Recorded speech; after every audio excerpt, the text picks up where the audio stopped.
In the quiet folds of time, beneath veils of mist and memory, there lingers a tale of destiny, a story of kings, wizards, and dreams too ancient to fade. It begins in a land where myth and truth share the same breath, where the whisper of steel and the shimmer of magic shape the heart of Britain itself. Tonight, we journey into the legend of King Arthur, the boy who would be king, the dreamer who would unite a broken land, and the spirit whose story still glows softly in the world's imagination. Before we begin, I want to ask you something simple. What kind of dreams do you often find yourself lost in? The kind that fade with dawn, or the kind that linger like echoes of another life? Write your answer in the comments below. I'd love to read them later. And if you enjoy these quiet stories of ancient worlds and forgotten wonders, please take a moment to subscribe. It helps keep this space alive, a place where stories like this can still be told. Now, close your eyes. Let the world grow quiet, and listen to the birth of a legend. Long before the banners of knights fluttered across Britain's green hills, before the Round Table or the songs of Camelot, there was only silence and waiting. The land was fractured, scattered among feuding lords and tribes, their hearts heavy with greed and sorrow. It was said that the soul of Britain slept beneath the earth, dreaming of a king who would awaken it. And from that dream, a prophecy was born.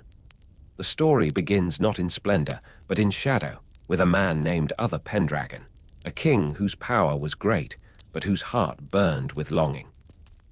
Uther desired Igraine, the wife of another man, Galwar, Duke of Cornwall. That desire, fierce and unyielding, would set in motion the birth of a legend. To fulfill his yearning, Uther turned to the one man whose wisdom seemed to stretch beyond mortal reach, Merlin, the enchanter. Merlin saw more than desire in Uther's heart. He saw destiny. And though he warned of the cost, he knew that the path of kings was never carved by reason alone. Through his craft, Merlin wove a spell that transformed Uther's appearance to mirror that of Galwar. In disguise, Uther entered Tintagel Castle, and that night, Arthur was conceived, not as a prince of peace, but as a child born of deceit, magic, and fate. When dawn came, Galwar lay dead in battle, and Uther took Igraine as his queen. None knew of the secret that lingered in the air, save for Merlin, who had already claimed his price. He came to Uther and spoke softly, "The child must be given to me. His life is bound to something greater than yours." And so, under the veil of night, Arthur was taken away. Merlin delivered the newborn into the care of Sir Ector, a noble yet humble man who raised the child as his own. Arthur grew not in a castle, but in a quiet home filled with laughter and warmth, unaware that the blood of kings flowed through him.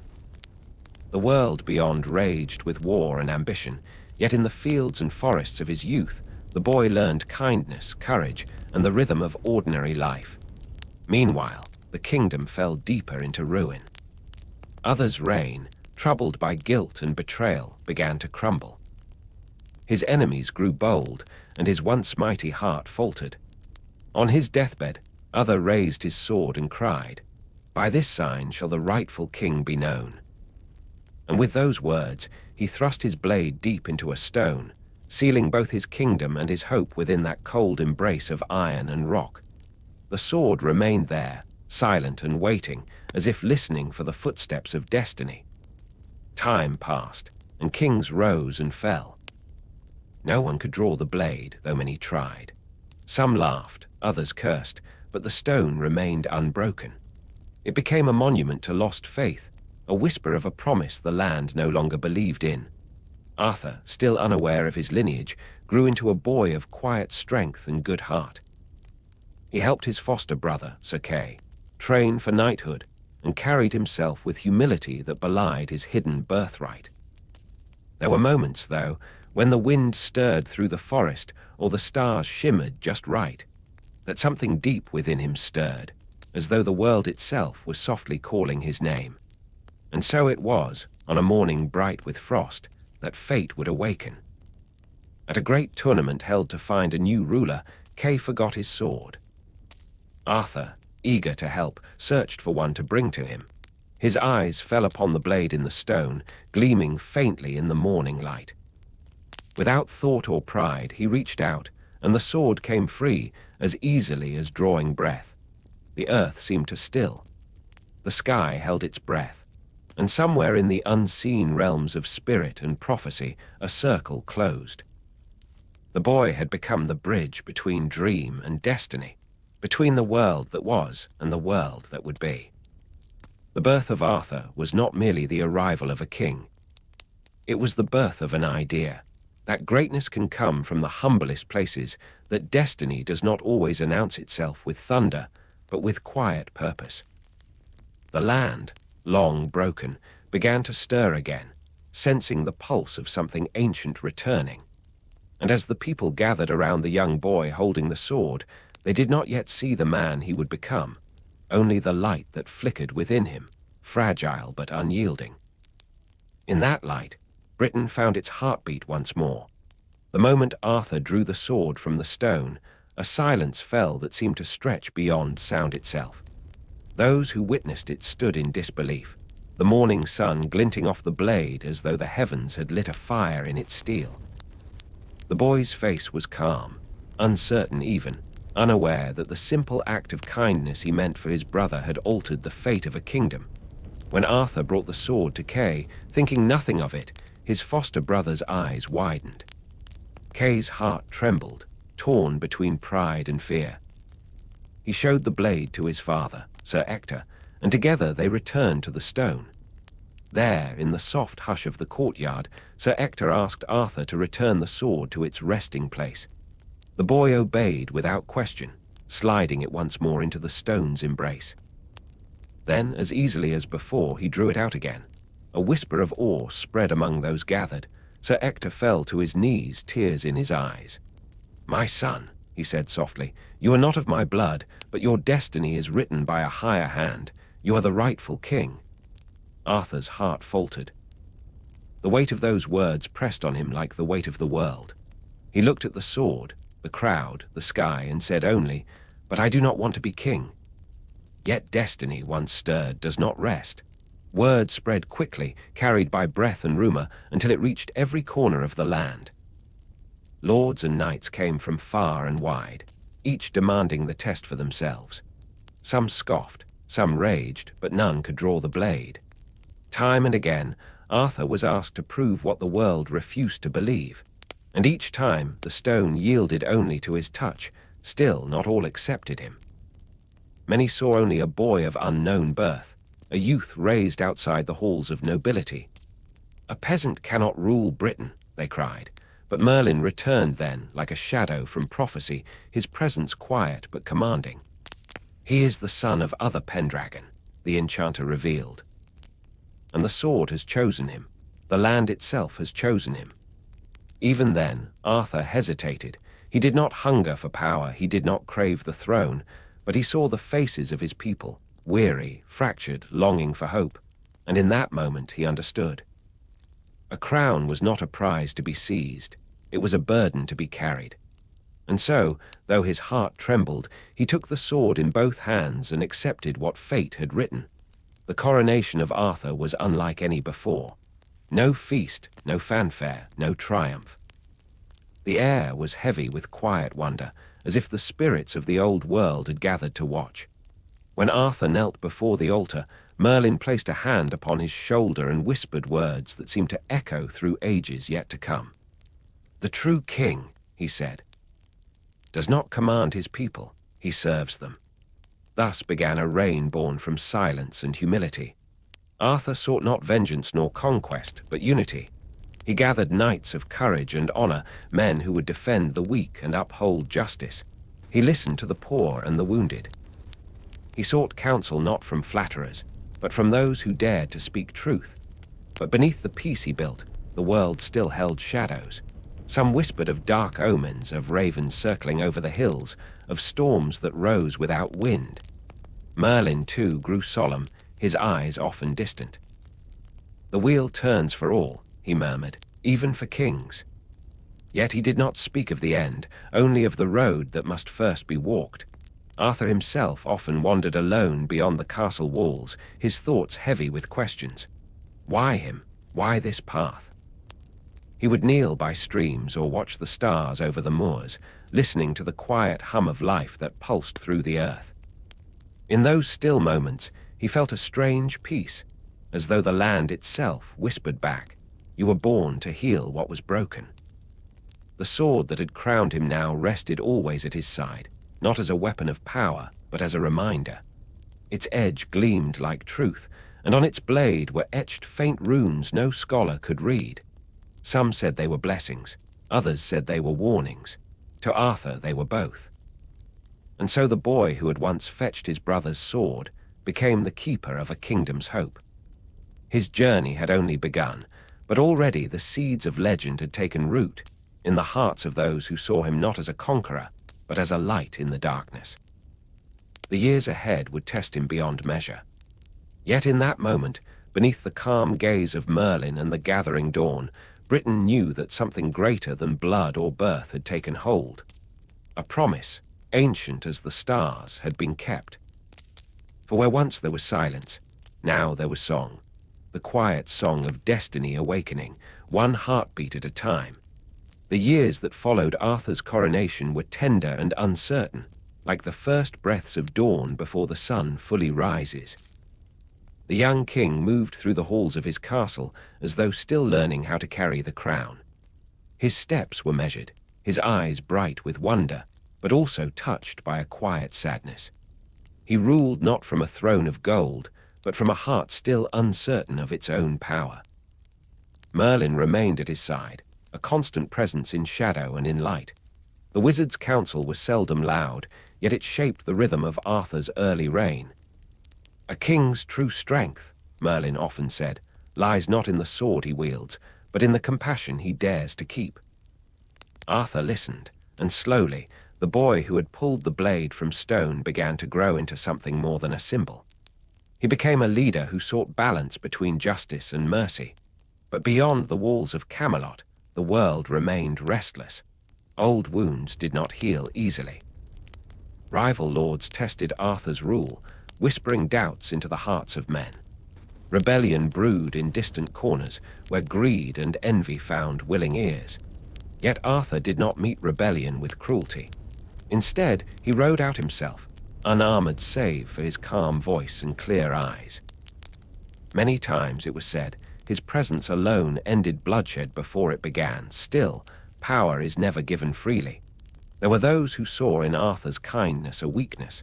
They plotted in silence, waiting for a moment when his faith in good would falter. Merlin saw this and grew uneasy. "Even light," he warned, "cast shadows when it burns too bright." But Arthur, in his youth, believed the world could be changed by example. That goodness, once shown, could be contagious. In those early days, Arthur began to dream of something greater, a realm united not by fear but by honor. From these dreams would one day rise the Round Table, but for now they lived only in words spoken beside the fire, between the king and his most loyal companions. "A table where no man sits higher than another," he said softly, "where we serve not ourselves but the realm." It was an idea ahead of its time, a glimpse of the world as it could be, not as it was. At night, Arthur often found peace in the gardens of Camelot. The moon would lay its pale hand across the stones, and the scent of lavender drifted through the air. He would speak quietly to Merlin of his doubts, of the loneliness that came with rule, of the weight that never left his shoulders. Merlin listened in silence, for even he, wise as he was, could not ease what destiny had written. "You were not chosen because it was easy," he would finally say, "but because it was necessary." One evening, as mist gathered on the meadows, Arthur returned to the sword in the stone. It still stood in the courtyard, untouched by time, the scar of destiny carved into its base. He touched it gently, and for a moment the boy he once was seemed to stir again. He thought of Sir Ector of Kay, of the life that had ended the moment he drew that blade. And though the sword he carried now was another, forged anew by magic and by fate, the memory of that first moment still bound him to who he had been. The wind whispered through the stones, carrying the faint murmur of voices not of men, but of something older.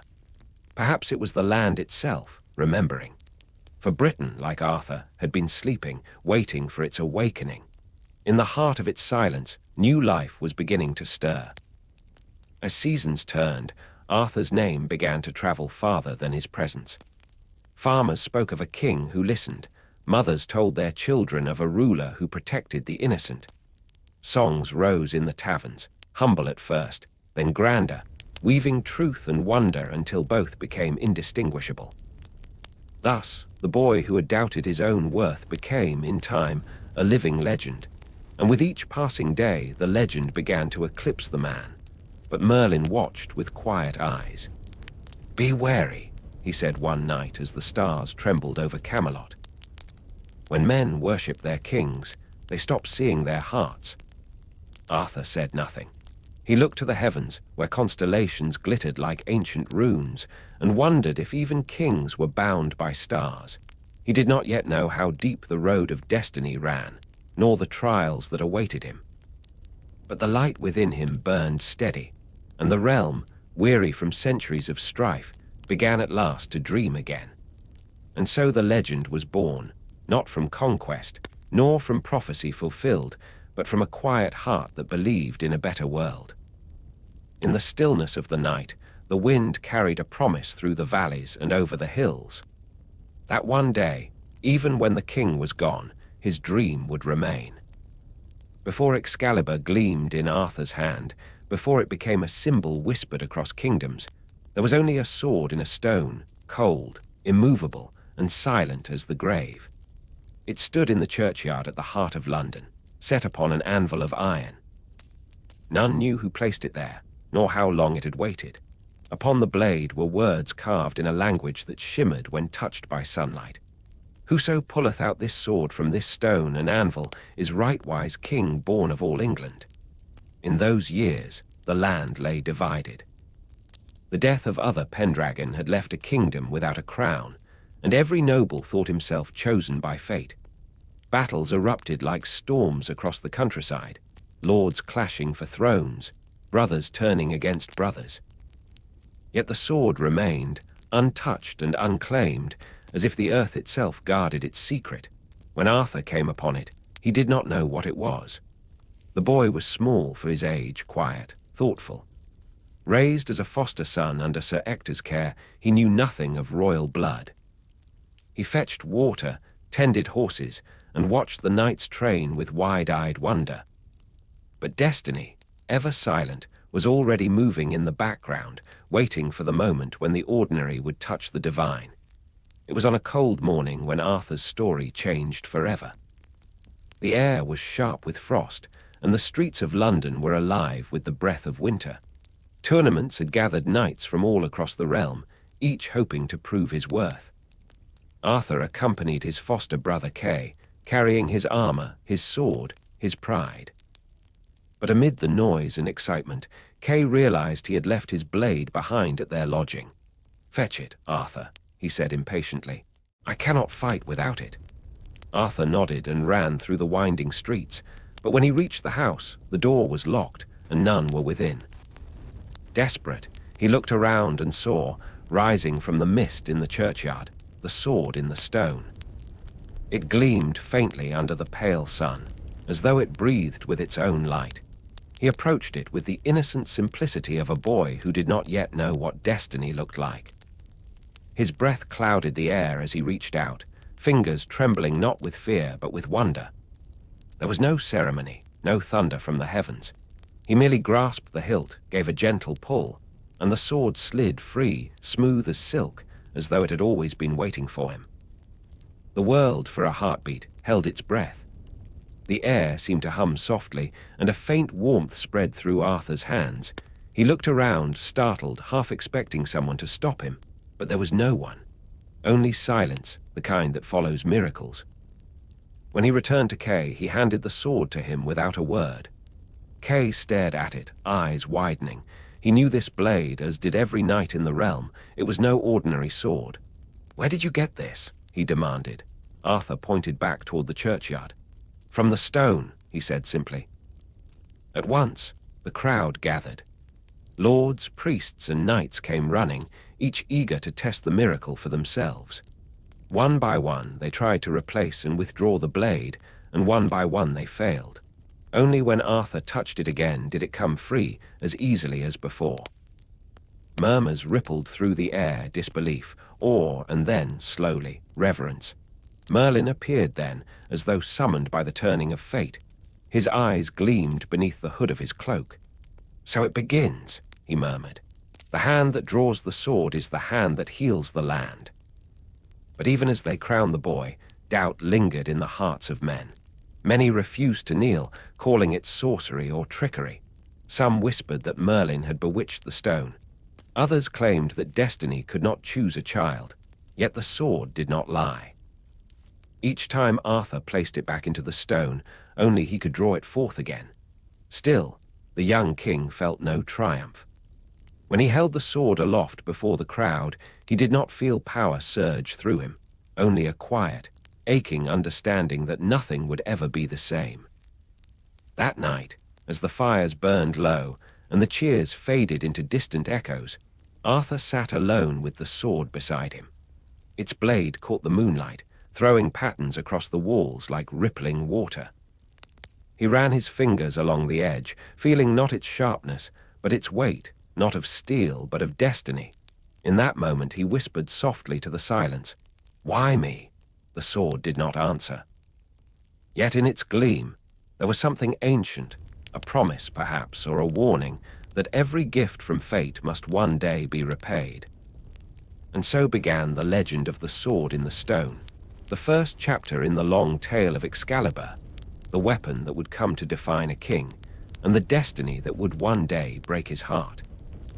After that winter morning, the boy who had pulled a sword from stone became a king, though not all were eager to call him so. In the flicker of torchlight, beneath the chill breath of dawn, Arthur sat upon a throne still too large for him, a crown that pressed heavy upon his brow. The nobles bowed with stiff movements, their eyes cold, their hearts heavier than iron. They whispered that it could not be true, that destiny could not favor a child of no name, no bloodline, no battle scars. Merlin stood beside him, calm as the sea before a storm. "You must not fear their doubt," he said. "Every legend begins with disbelief." But Arthur did not feel like a legend. His hands were calloused from years of stable work, his speech still soft and unsure. The court looked upon him not as a ruler, but as an accident, a strange boy holding a sword he did not earn. Yet, within the boy's heart, there stirred something neither doubt nor pride could extinguish, a quiet sense that the sword had chosen him for a reason, though he did not yet know why. The days that followed were restless. Factions of lords refused allegiance, gathering their armies in rebellion. Fields that once lay golden with wheat became grounds of war. Smoke darkened the skies, and the rivers ran cloudy with blood. Arthur watched from his fortress walls, his heart breaking at the sight of men tearing apart the land they were meant to protect. Merlin, ever watchful, guided him. "The sword has given you the right to rule," he said, "but not the wisdom. That you must earn through trial." So the young king rode into battle, not with arrogance, but with fear and resolve. He wore armor still too large for his frame, and the sword of destiny in his hand gleamed with a light that cut through the mist of war. When he raised it, men turned their heads. When he struck, the clang of steel seemed to carry more than sound, it carried belief. In time, victory came not by strength, but by mercy. Arthur spared the lives of those who knelt before him, even those who had cursed his name. Word spread of a king who fought not to conquer, but to unite, a king whose heart was as steadfast as the blade he bore. Only then did the sword reveal its name. One night, after a long battle, Arthur set the blade upon the ground beside his campfire. Its metal shimmered like starlight, reflecting the flame as if alive. Merlin approached, his eyes bright beneath the hood. "You have drawn not one sword, but two," he said softly. "The one of the stone, a sign of birthright, and the one of the spirit, a sign of destiny. You hold both, Arthur, and now it is time to know its name." Arthur lifted the sword. The wind seemed to hush as though the world itself leaned closer to listen. From somewhere deep within the silence, a voice, not heard but felt, whispered a name that would live forever. Excalibur. The word trembled through the air like a bell struck in the heart of the world. The fire bent toward it. The stars above seemed to shimmer brighter. Arthur spoke the name aloud, and the sound lingered, as if even the night refused to let it fade. From that moment, the sword was no longer a mystery to him. It became a part of his very being, not merely a weapon, but a mirror of his soul. When he held it, he felt both its light and its burden. It reminded him that power could never be his alone, for every swing of the blade was a vow to protect, to unite, to lead with compassion. Yet even in triumph, the shadows whispered. Merlin warned him, every gift from the earth has a cost. Remember this, Excalibur is not only the key to your kingdom, but the seal of your fate. Arthur nodded, though he did not yet understand. He gazed upon the sword's perfect edge and wondered if it could ever break, if anything so pure could endure the flaws of men. But somewhere deep within, he sensed that Excalibur was more than steel. It was the reflection of all that men could become, noble, bright, and doomed to fade. In the years that followed, the boy became a man, and the man became a legend. The wars quieted, and the fires of rebellion dimmed. Under Arthur's hand, peace returned to the land.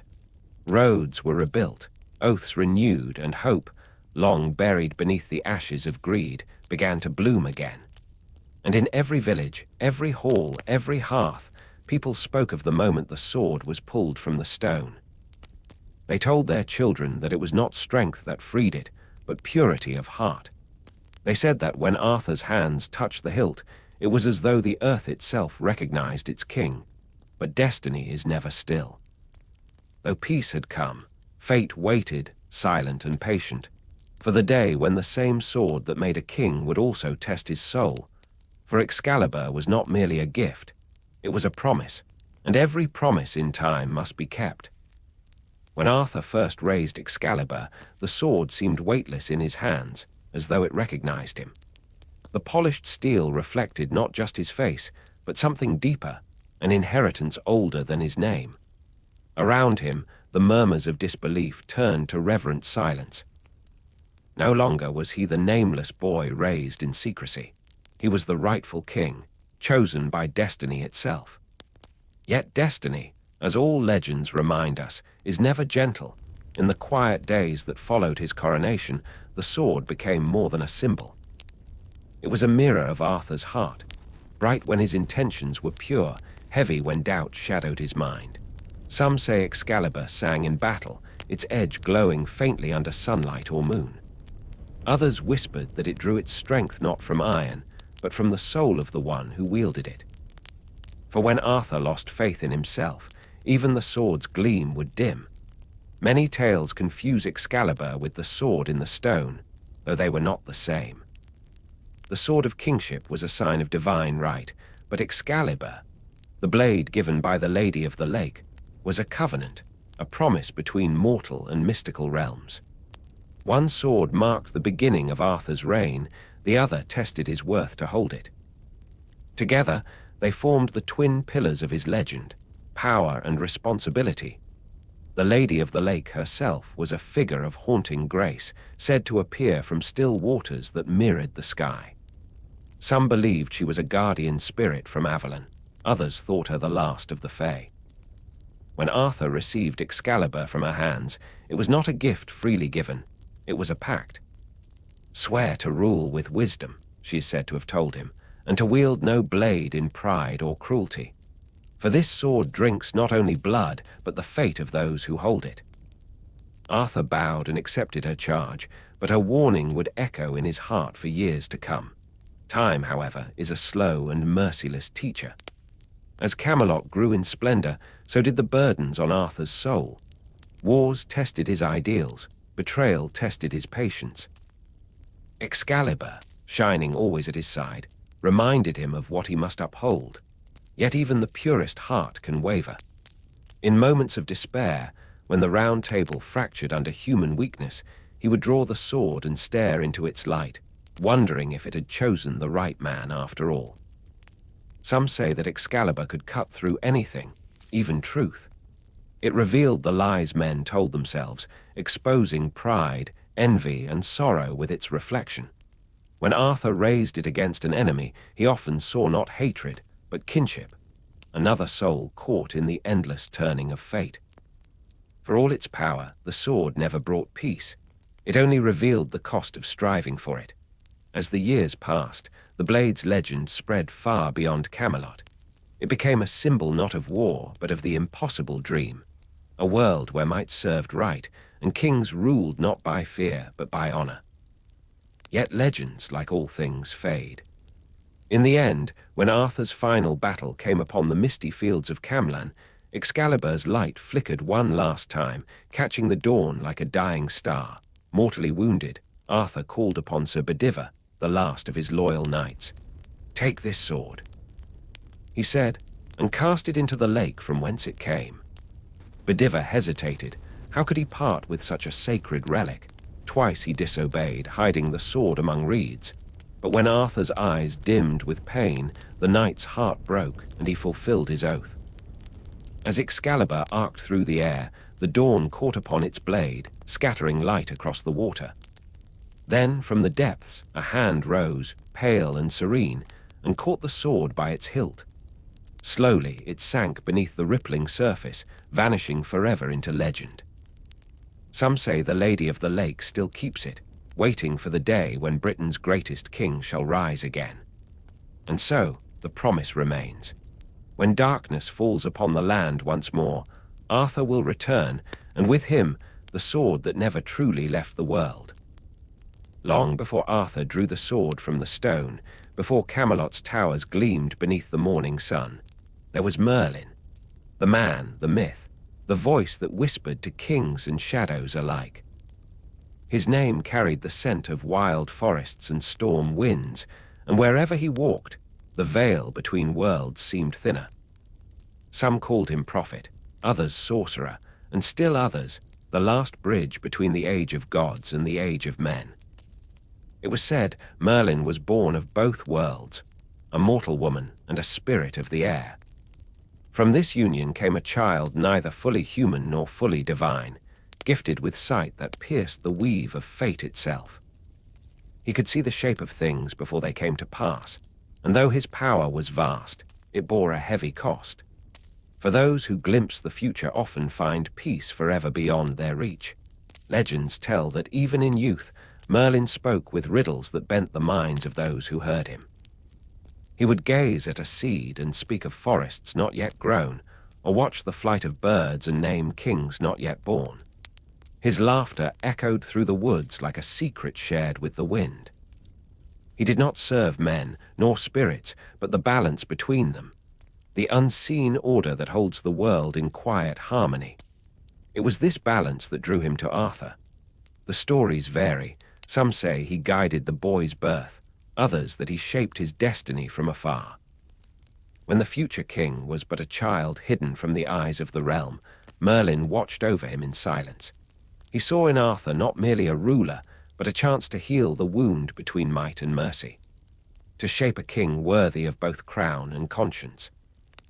In those early days, Merlin was more than a magician, he was a teacher. He led Arthur through forests and fields, speaking of justice not as a law, but as a rhythm that must be felt. "A true king," he would say, "is not the one who commands, but the one who listens." Even the wind, Arthur, will speak to those who learn its language. Under his guidance, the boy grew wise, learning that power untempered by humility is a sword that cuts the hand that holds it. But Merlin's wisdom was not without its shadows. His knowledge of fate often placed him in cruel paradoxes, knowing what must happen, yet powerless to stop it. There were nights when he would sit alone by the fire, his eyes lost in flame, and whisper names of those yet unborn, those destined to break his heart.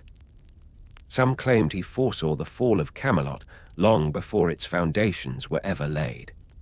Yet still he chose to walk the path, for even prophets are bound by love for the world they try to save. His magic was unlike the crude sorcery of other ages. He drew power not from charms or potions, but from the world itself, the breath of trees, the hum of rivers, the pulse of stars.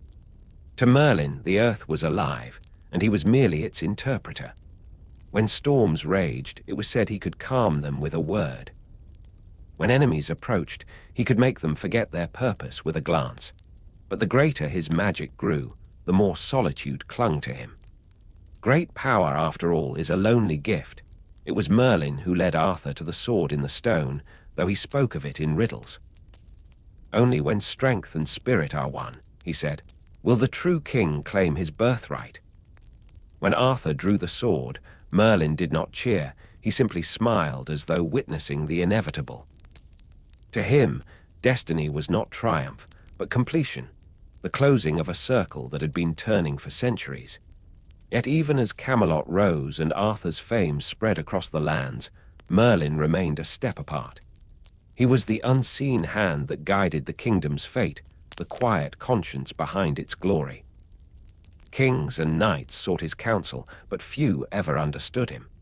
His gaze seemed always distant, as if he looked upon a horizon none else could see, and perhaps he did. For Merlin's story was never one of mere magic or mentorship. It was the story of a man who bore the weight of knowing too much, the burden of foresight, and the tragedy of wisdom unheeded. Beneath his calm voice and patient eyes lay a sorrow that time itself could not ease. He was both architect and witness of a dream that would one day crumble. Yet in every version of the tale, his presence endures, not as a warning but as a reminder. That even in a world of kings and swords, it is the quiet thinker, the keeper of mysteries, who shapes the destiny of all. In the deep heart of Albion, where the morning mist rolled like breath across the moors, Merlin walked alone among the ruins of forgotten shrines. The wind whispered through standing stones, carrying echoes of languages older than kings. He listened, for he believed that the land itself spoke, if one knew how to hear. Each gust, each flutter of leaf and crow's wing was a fragment of a prophecy waiting to be assembled. The people feared him, though they depended on his counsel. In their eyes, he was something between priest and ghost, too wise to be mortal, too kind to be a god. Some would bow when he passed, others would cross themselves, whispering charms to guard their dreams. Yet Merlin asked for nothing. He was not driven by gold or glory, but by the strange, aching call of destiny, that unseen river that flowed beneath all things. There were nights when he vanished for weeks, wandering to the edges of known lands. He spoke to hermits in caves and children in villages, to wolves that howled at the moon, and to the stars that kept silent above them. In each encounter, he gathered fragments of truth, weaving them into visions that few could comprehend. For Merlin's gift was not merely to see the future, but to feel its pulse within the present. He warned Arthur that greatness was not eternal. "Every dawn," he said softly, "is born from the ashes of the night before. So too will Camelot rise and one day fall. But remember, my king, what endures is not the crown, but the light it leaves behind." Arthur, still young and full of fire, would smile and promise that his reign would be different. Merlin only smiled back, his eyes holding both pride and sorrow. He had seen that same fire in many before him. As the round table was formed and knights swore their oaths, Merlin watched from the shadows. He saw in them both courage and vanity, loyalty and ambition, mirrors of the human heart. To some, he appeared as an old man in a grey cloak. To others, a youth with eyes like starlight. For Merlin's face changed with those who saw him. He was a reflection of their faith, their fear, their longing. That was his greatest enchantment, to reveal the truth that already dwelled within others. In secret, he began the construction of something grander than a kingdom. It was said that he helped build Stonehenge long before Arthur's birth, aligning its stones with the rhythms of the heavens. Now, in the age of Camelot, he sought to build something invisible, a harmony between man and nature, reason and magic, spirit and flesh. A dream as fragile as it was beautiful, There were whispers of his love too, though few dared speak it aloud. The Lady of the Lake, the guardian of Excalibur, was said to hold his heart. Their meetings were like dreams, half in the waking world, half in another. She called to him from the still waters, her voice soft as moonlight. Some say she offered him immortality, others that she was his undoing. Yet perhaps the truth was simpler, that even the greatest of magicians could not escape the longing to be known. As years passed, Merlin's visions grew darker. He began to see shadows coiling around the edges of Arthur's reign, envy, betrayal, and the slow erosion of ideals. He wrote of these in riddles and prophecies, sealing them in scrolls few could decipher. Sometimes, when he looked upon Arthur and his knights, he saw not men, but fading stars, bright, beautiful, and destined to fall. Still he remained. He guided, counseled, and sometimes deceived, for even truth must wear a mask to be heard. He was a shepherd of fate, walking between mercy and manipulation. Each word he spoke carried layers of meaning, each silence a warning. Those who thought him mad did not realize that madness was often the cost of seeing too much, and yet, despite the burden, there was peace in him. When the dawn broke over Camelot's towers, Merlin would stand by the battlements and watch the sun spill gold across the land. In those quiet moments, he felt the world's heartbeat ancient, steady, alive. For all his power, he knew he was merely a witness to something far greater than himself.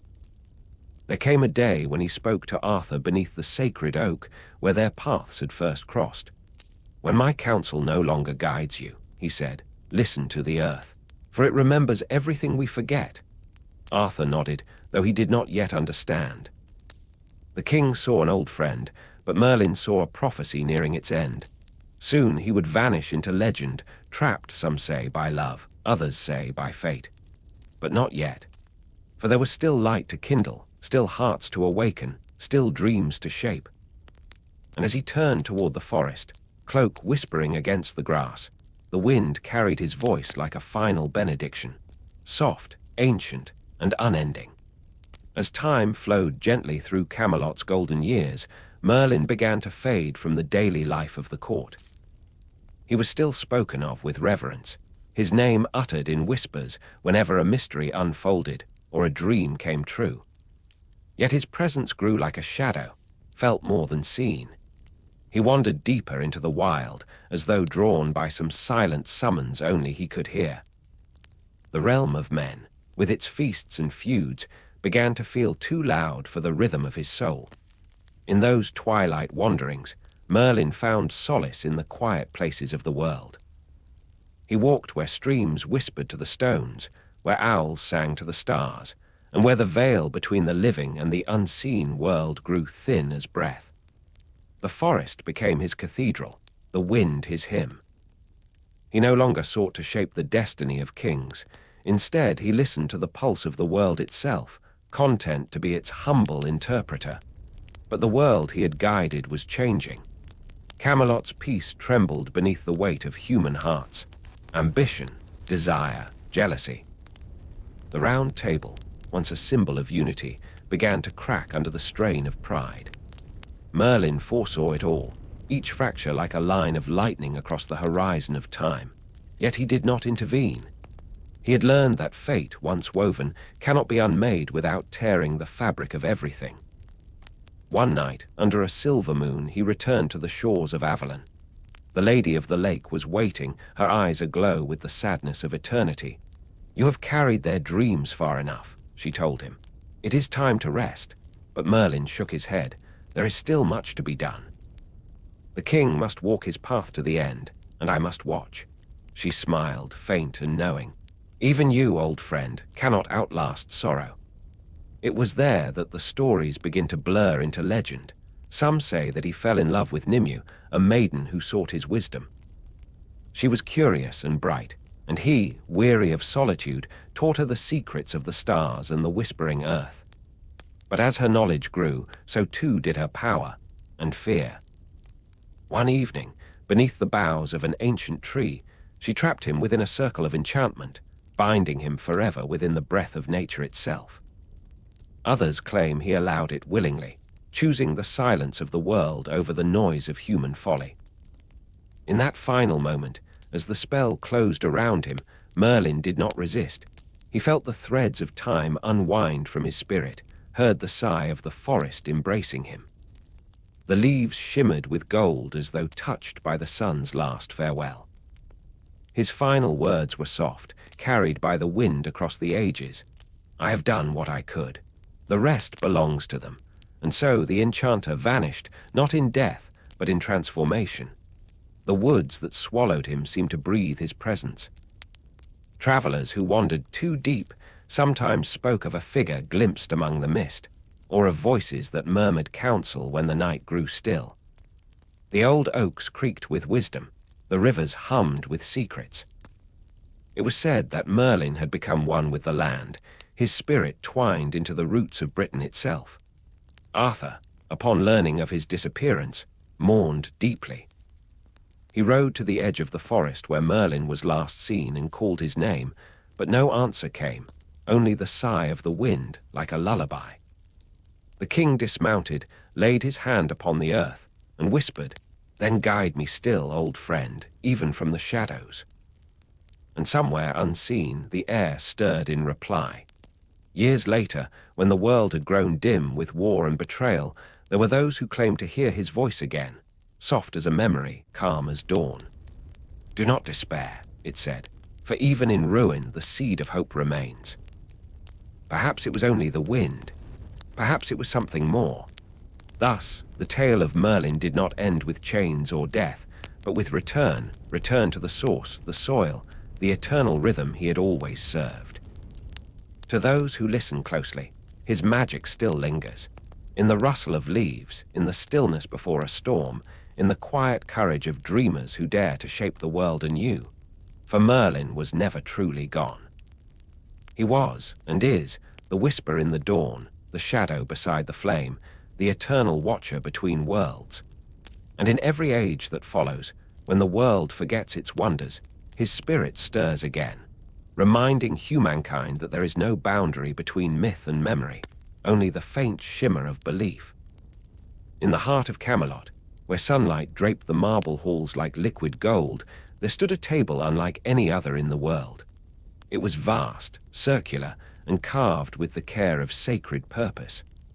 Around its rim were etched names, some already known, others waiting for the heroes yet to come. This was the Round Table, the living heart of Arthur's dream.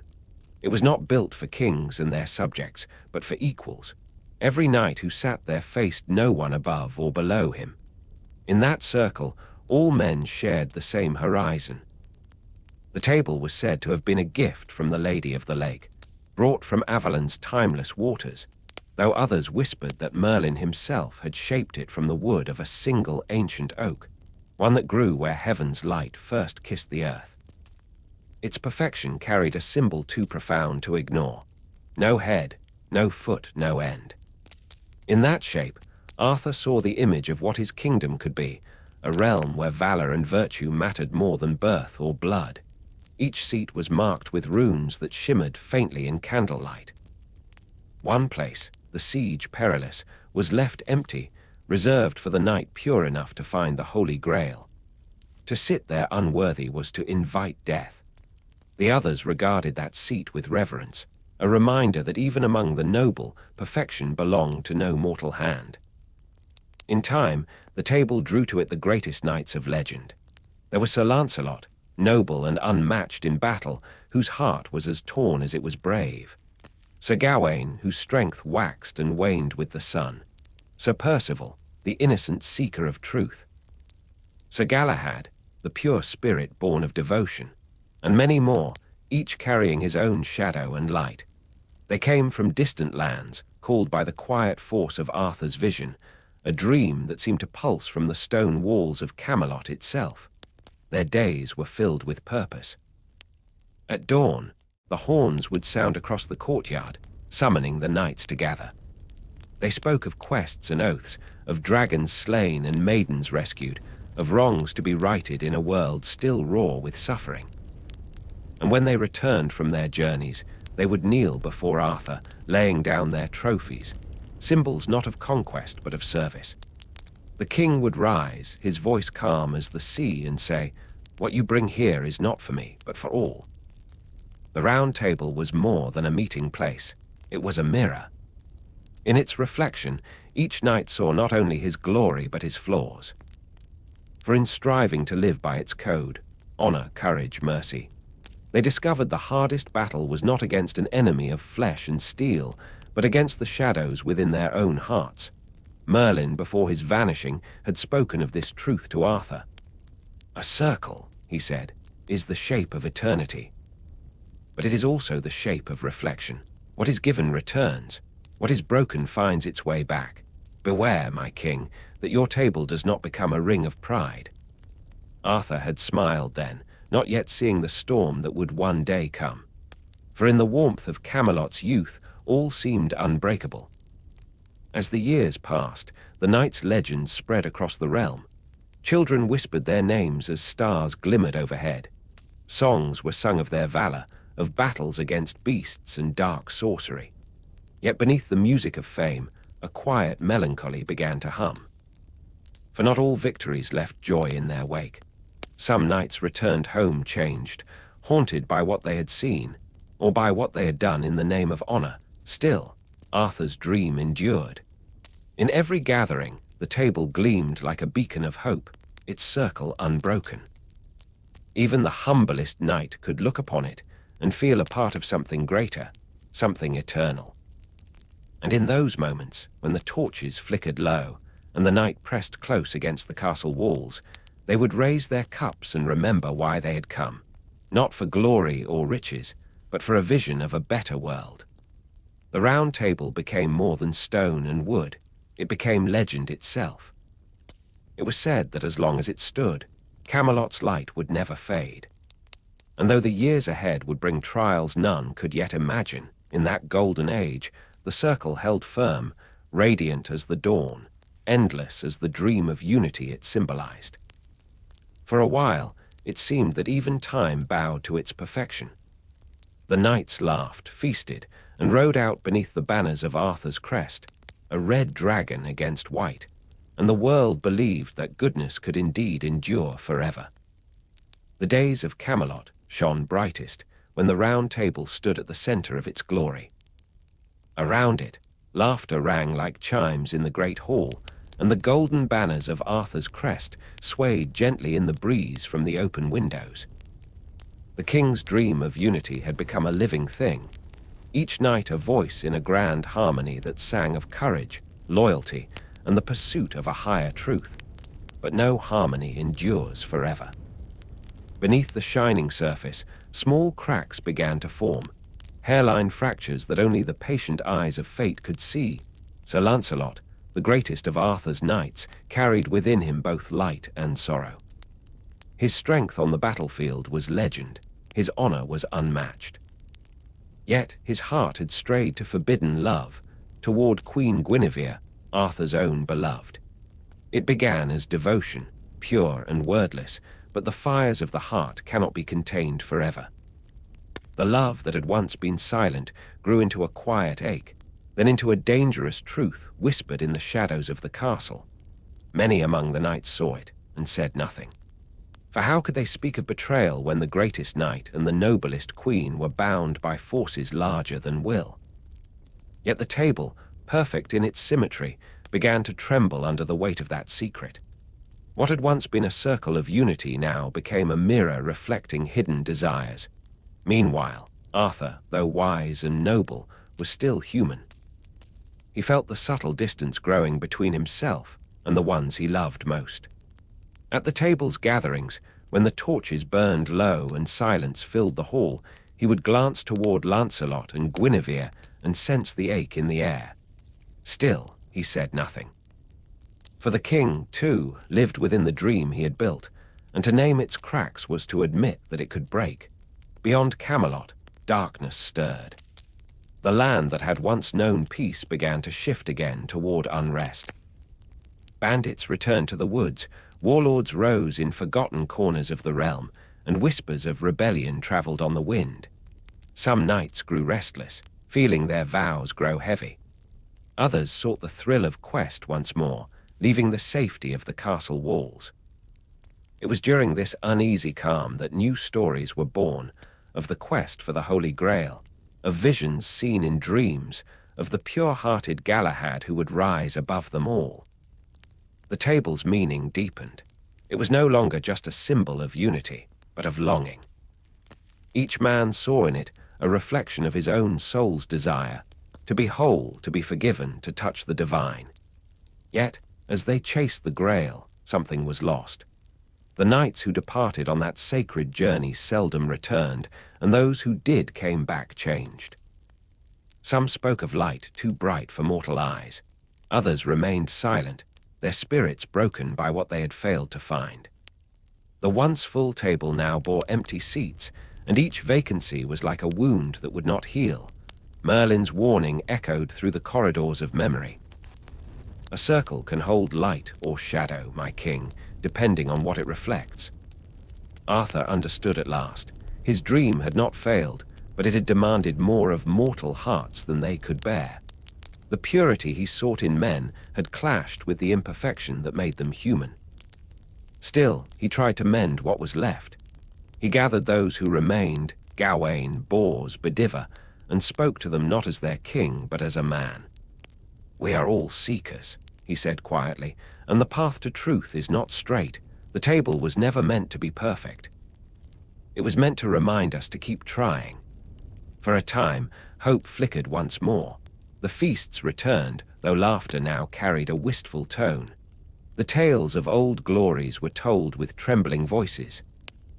And though the circle remained whole in form, the unity it once symbolized had begun to fade into legend even before their eyes.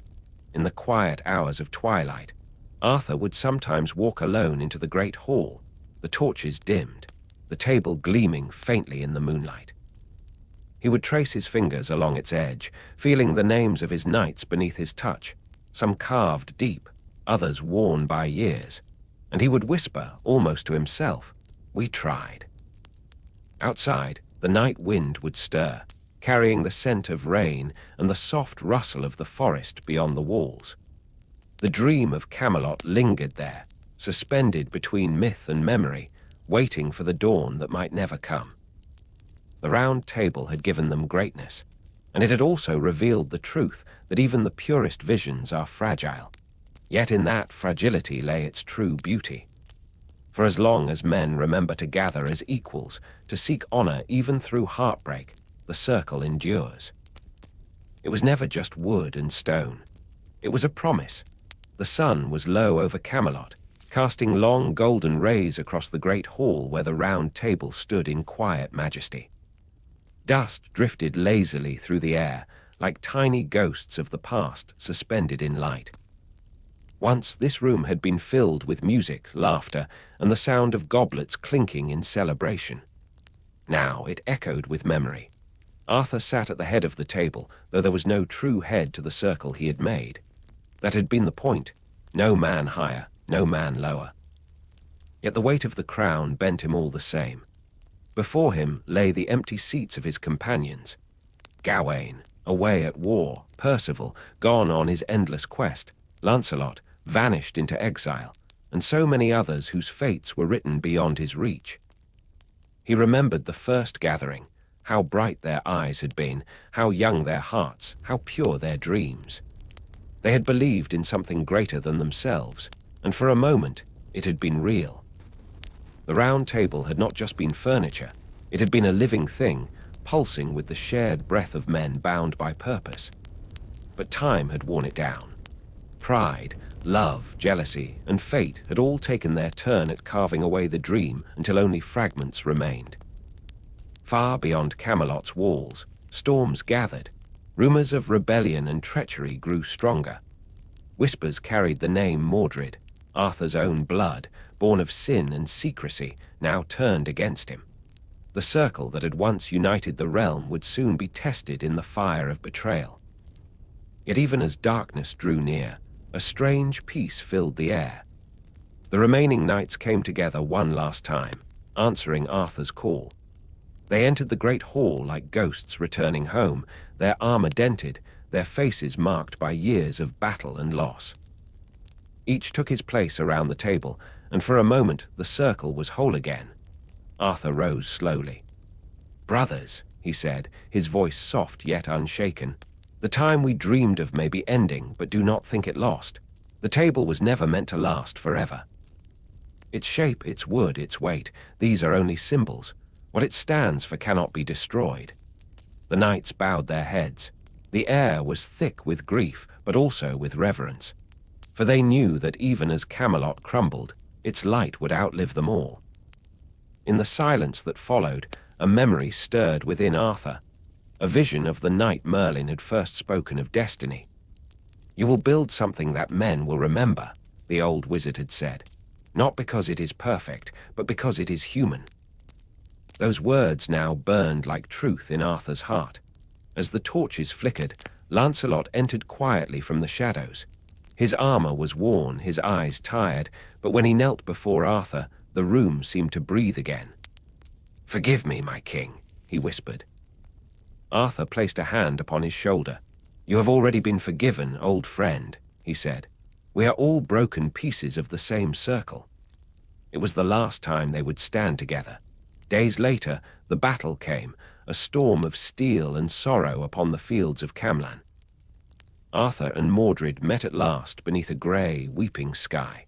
The clash of their blades rang out like thunder, and the earth trembled beneath the weight of their fate.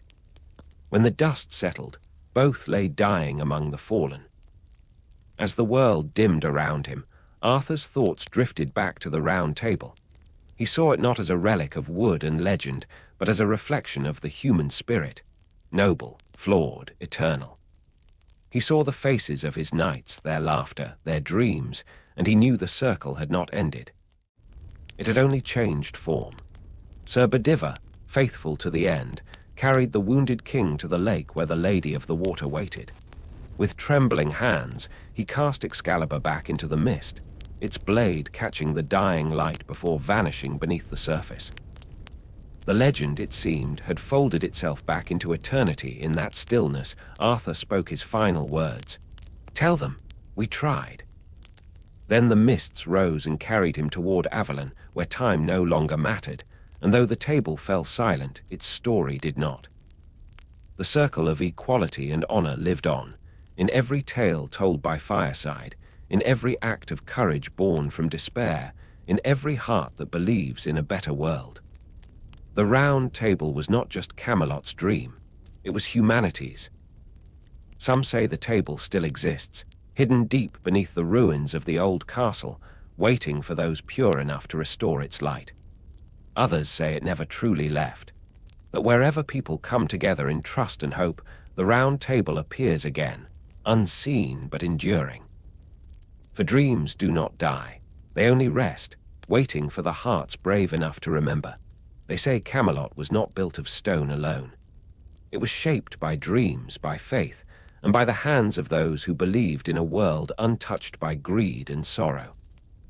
Rising from the green heart of Britain, it shimmered like a vision caught between waking and sleep, a city of banners and bells, where sunlight fell softly on white towers, and laughter danced across open courtyards. To wander its streets was to feel that peace might truly be possible. At its center stood the great hall, vast and radiant, where the Round Table gleamed beneath vaulted ceilings painted with stars. There, Arthur and his knights gathered in fellowship, their armor glinting like constellations of hope. It was said that in Camelot, even the air was touched by grace, that the songs sung within its walls could still the storms beyond them. And perhaps, for a time, that was true. The people of the kingdom came to see Camelot not as a city, but as a living promise. Farmers spoke of its justice, travelers carried its name like a prayer. Under Arthur's rule, gold meant little, and valor meant everything. No man's worth was measured by birth or fortune, but by courage and loyalty. This was the heart of Camelot's dream, the belief that equality could shine brighter than any crown. Merlin often walked its halls in quiet thought, his eyes seeing beyond the present. "Every paradise," he once murmured to Arthur, is built upon the edge of ruin. What makes it sacred is how long it dares to shine. The king listened, though he did not yet understand. To him, Camelot felt eternal, untouched by time. But the wizard knew that even dreams, once shared with the world, begin to fade beneath its weight. There was magic in Camelot, but not of the kind cast by spells or charms. It lived in the way strangers broke bread together, in the laughter of children racing through gardens, in the music echoing from towers at dusk. It lived in Guinevere's gentle counsel, in Lancelot's unwavering devotion, and in the way Arthur looked upon his people, not as subjects, but as family. Yet beneath all the splendor lay a fragility, a quiet tension like a note held too long in song. The same passion that made Camelot glorious also made it vulnerable. Love burned brightly there, so brightly that it cast long shadows. Guinevere's heart, though bound to her king, trembled at the sight of Lancelot. And though neither wished it so, the very purity of their love would one day be the thread that unraveled everything. Still, in those early days, the dream held strong. Festivals filled the streets with color and song. Minstrels sang of triumphs, of dragons slain and peace restored. The scent of roses and honey drifted from balconies where silk banners fluttered in the breeze. At night, the stars seemed to gather closer, as if heaven itself watched over the city. Many who visited Camelot claimed to feel lighter within its gates, as though the burdens they carried from the outside world melted away upon crossing its threshold. They said time slowed there, that the heart beat easier, that even sorrow seemed to lose its sting. It was not a place one merely saw, it was a place one felt. But like a dream remembered too vividly, Camelot's perfection began to shimmer with uncertainty. A whisper here, a secret there, the first cracks in its flawless reflection. Arthur sensed it in the stillness between words, in the glances exchanged when he entered a room. He began to dream of storms, of waves breaking against stone, of the round table darkened by shadow. And though he awoke with sweat upon his brow, he told no one. Merlin, ever watchful, spoke softly to him one dawn. "Do not mourn the dream before it ends, my king. Let it live as long as it can, for men will need its memory more than its walls." Arthur looked out upon his kingdom, the meadows glistening with dew, the towers gleaming like ivory in the morning sun, and wondered whether any dream could survive being real. As the sun climbed higher, the bells of Camelot rang out, their sound carrying across the hills, through the villages, and into the hearts of all who heard them. To some, it was merely the start of another day. But to others, it was the sound of hope itself, fragile, fleeting, and beautiful beyond words. For in Camelot, dreams did not simply belong to kings or knights. They belonged to everyone who still dared to believe that goodness could rule the world. Days in Camelot passed like music, soft, steady, and full of rhythm. The fields beyond its walls shimmered with gold, and the rivers sang through the valleys like strings beneath the hands of unseen minstrels. Every morning, the city awoke with purpose. Merchants opened their stalls, children played beside fountains carved with angels, and the bells of the chapel marked the gentle passage of time. Within these moments, life felt weightless, untouched by grief or war. Arthur, though king, walked among his people often. He listened to their stories, their laughter, their worries. It was said that when he smiled, even the old felt young again, and the weary found rest in his presence. His justice was measured not in punishment, but in understanding. He ruled as one who had known hardship, who had once held no crown but carried a destiny heavier than gold. And in his rule, Camelot flourished. Yet within the harmony, the seeds of change quietly stirred. Every paradise bears within it the echo of its own end, though few ever hear it in time. Merlin did. From his tower of glass and stone he watched the horizon darken, though the skies above Camelot still glowed with peace. "Dreams," he whispered, "are most fragile when they seem invincible." In the evenings, When the torches along the great hall flickered and the wine shimmered like fire, the knights would gather around the round table. There were no thrones there, no symbols of rank, only the circle, endless and equal. It was said that the table itself was a gift from heaven, a mirror of the stars above. Each knight took his place not for power, but for purpose, to serve the realm and the dream it stood for. There was Lancelot, whose courage was unmatched and whose eyes held both strength and sorrow. There was Gawain, whose laughter could break the tension of any room, and Galahad, pure as the light of dawn. Around them sat warriors and dreamers, poets and fools, all united by faith in something greater than themselves. When they swore their oaths, their voices filled the hall like a hymn, words that promised honor, mercy, and devotion. And yet beneath their noble vows, human hearts still beat. Love, jealousy, pride, all found their way through cracks in the armor. Lancelot, the bravest of them all, carried a burden heavier than any sword. His devotion to Guinevere burned quietly, hidden beneath layers of duty and restraint. She, too, felt its weight, though she tried to silence it with grace and loyalty. Between them lay the unspoken truth, that love, even in silence, can shape the fate of kingdoms. Outside the walls, Camelot's light stretched far and wide. Messengers spoke of peace spreading across the land, of rival kings laying down their arms. For a time, it seemed that Arthur's dream had truly remade the world. The crops grew richer, the songs sweeter. But perfection has a way of unsettling the hearts of men. When there is nothing left to conquer, ambition seeks smaller cracks to slip through, doubts, whispers, betrayals born not of malice, but of longing. Merlin often walked the gardens at night, speaking softly to the stars as though they were old friends. All light, he once said, is borrowed. Even the brightest flame must one day return to the dark. But oh, how beautiful the burning! He knew Camelot was not built to last, not because it was weak, but because no dream meant to inspire could ever remain still. It had to fall, so it could rise again in story, in song, in the hearts of those yet to come. And so the city continued to shine, unaware of its own mortality. The festivals grew grander, the banquets richer. Minstrels sang until dawn, their voices weaving tales of knights and maidens, of courage and devotion. But in the eyes of the old and the wise, a softness began to fade, a quiet awareness that something precious was slipping away. One evening, as twilight turned the sky to gold, Arthur stood upon the balcony of his hall, looking out at his creation. The city glowed beneath him, every light a heartbeat of faith. For a moment, he believed that this peace might last forever, that the dream could outlive its dreamers.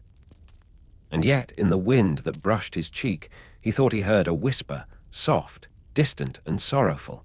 It was the sound of time moving on. Camelot did not fall that night, nor the next, but its story had already begun to change, as all stories do. Beneath the songs and laughter, something ancient shifted, waiting for the moment when the dream would test its own strength. For now, though, Camelot still breathed, still shone. Its towers caught the last light of dusk, and for one perfect instant, the city seemed eternal, suspended between heaven and earth, between what was and what would be. When dawn rose again over Camelot, the air shimmered with a kind of stillness that only comes after too much joy. The birds sang softly, the streets gleamed with dew, and the banners along the walls swayed like dreams half remembered. It was as though the city itself breathed in deeply, holding its peace, afraid to exhale. For beneath its beauty, a change had begun, subtle as shadow, patient as fate. Arthur walked alone that morning. He had taken to wandering before sunrise, when the world was quiet and the sound of his footsteps was the only reminder that he was still mortal. The weight of the crown sat lightly upon his brow, yet in his heart he carried the burden of every soul under his rule. He passed the market, the stables, the gardens that Guinevere loved. He touched the stone walls, whispering to them as if they might answer. "Stay strong," he murmured, "for the world depends on you." From the tower above, Merlin watched, His eyes, older than his face, carried both pride and sorrow. He had seen empires rise and fall, and he knew that Camelot's brilliance would someday fade like all things born of light. Yet still he stayed by Arthur's side, not to prevent the inevitable, but to guide him gently through it. "A king's dream," Merlin once said, "is not to last forever, but to remind the world what is possible." At noon, the knights gathered once more at the round table. The great hall echoed with laughter, the scent of roasted bread and wine mingling with the warm breath of fellowship. Lancelot spoke of a recent battle fought to protect a village from raiders. Gawain told a tale so wild that even the sternest faces softened with mirth. Around the circle, every man shone with courage, but courage often walks hand in hand with pride. Camelot is invincible. One knight declared, his cup raised high. "No kingdom can match its strength or glory." Arthur smiled gently, but his eyes dimmed. "Invincible," he repeated, as though tasting the word. "There is no fortress the heart cannot undo, no wall time cannot wear down. Strength is not the same as eternity." The laughter faded. In that quiet, the torches flickered as though stirred by unseen breath. Somewhere beyond the city, a storm gathered, though no one yet knew its name. That night, Guinevere sat beside her window, brushing her hair in silence. The moonlight wove through her strands like silver threads. She thought of Lancelot, his voice, his kindness, the way he looked at her when no one else was watching. Love, in its purest form, is both a blessing and a curse. It lifts the soul but leaves it trembling. She pressed her hand to her heart and whispered, "Forgive me." Whether it was Arthur or herself she spoke to, even she did not know. Lancelot, alone in his chamber, stared at his sword. He had faced beasts, armies, and his own fear, but never this, a love he could neither claim nor kill. He closed his eyes and prayed that his loyalty would outlast his desire. But deep down, he knew that even the purest knight could bleed from wounds unseen. Merlin felt it then, the trembling in the thread of destiny. In his dreams, he saw the city reflected in still water, its towers bright and clear, until one by one they rippled and fell away. He awoke before dawn and walked to Arthur's chamber. The king was already awake, sitting in silence beside the window. "Tell me," Arthur said without turning. "How long does peace truly last?" Merlin answered softly, "as long as men remember why they sought it." And in that moment, Arthur understood the truth that all great dreamers must face, that no city, no matter how golden, can live forever. Its walls are mortal, its people fragile. Yet the dream, the idea of Camelot, was something eternal, something that could not die so long as hearts continued to believe in it. The following morning, a messenger arrived with news from the northern borders, a rebellion brewing, small but spreading like smoke. Arthur rose from his seat, calm but heavy-hearted. "So it begins," he said. "Every dawn carries its own twilight."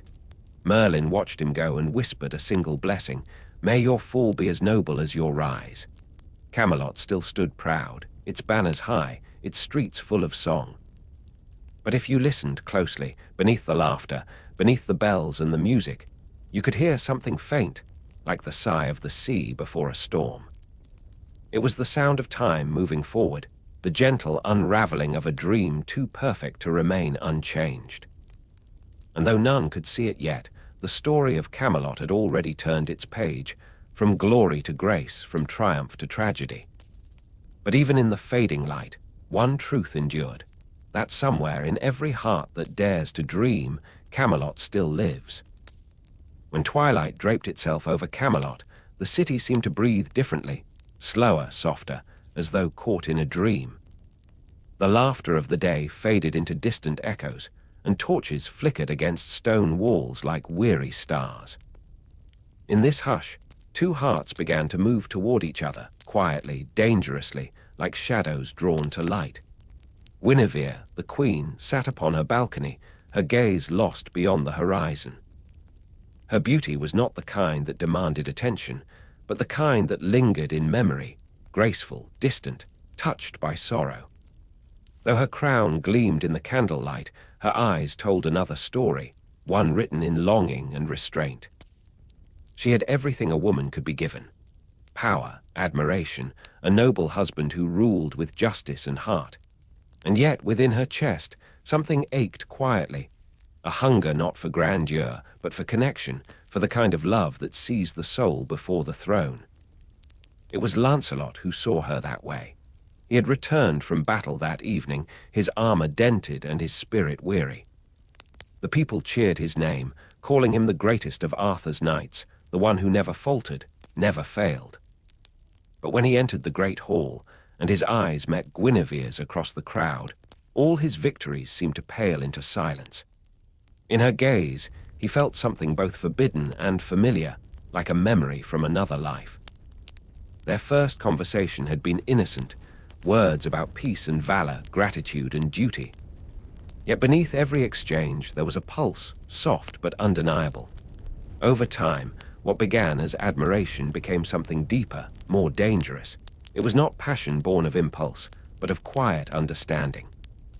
Each saw in the other what the world could not: loneliness behind pride, gentleness beneath strength. Merlin, ever watchful, sensed it before they did. He spoke to Arthur one night, his voice low and uncertain. "Love, my king, is a fire that both warms and burns. Guard your heart, for even light casts a shadow." Arthur smiled faintly, not knowing the weight of those words. "If love is the shadow," he said, "then let me walk in it. For what is life without trust?"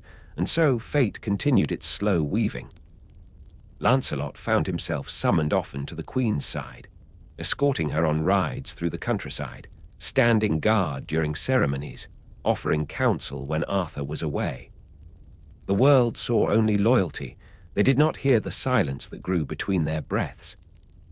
One afternoon, as they rode through the meadows beyond Camelot, a storm began to gather.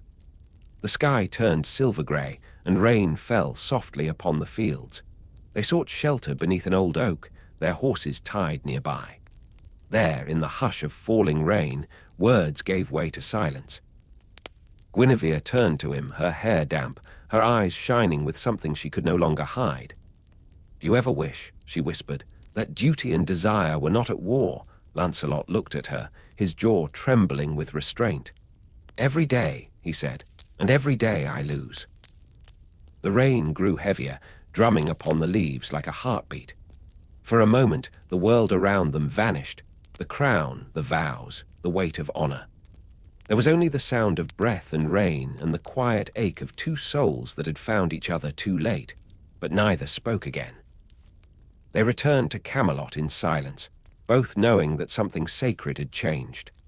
Neither would confess it, but both felt it burning within them, a love that could not live in the light and yet refused to die in the dark. That night, Guinevere lay awake beside Arthur, listening to the rain against the window. The king slept peacefully, his hand resting near hers. She watched him and felt both love and guilt twined together like roots beneath her heart. "Forgive me," she thought, though no words escaped her lips. For she did love Arthur, in a way pure and loyal. But love is not a single flame. It flickers in many places at once, and some fires are beyond command. In his chamber, Lancelot removed his armor piece by piece, each sound echoing like confession. He knelt before the window and whispered a prayer, not for victory, but for mercy. "Let me serve her," he said to the knight, "without betraying him. Let me love without destroying." Yet even as he prayed, he knew that the path before them could end only one way. For in every tale where love and duty collide, the heart wins the battle, but loses the war. And outside, beyond the walls of Camelot, the rain kept falling. It carried no judgment, no blame, only the soft, endless reminder that all things, even purity, are touched by longing. Days passed into weeks, and weeks into seasons. The air of Camelot carried whispers now, small, uncertain ripples of suspicion that floated through the great hall like dust in sunlight. None spoke them aloud, for the love between the king and his queen was a sacred thing, and Lancelot was the king's most trusted knight. Yet even silence has a sound, and it began to echo in Arthur's heart. But Guinevere and Lancelot lived between those echoes in the quiet hours no one saw.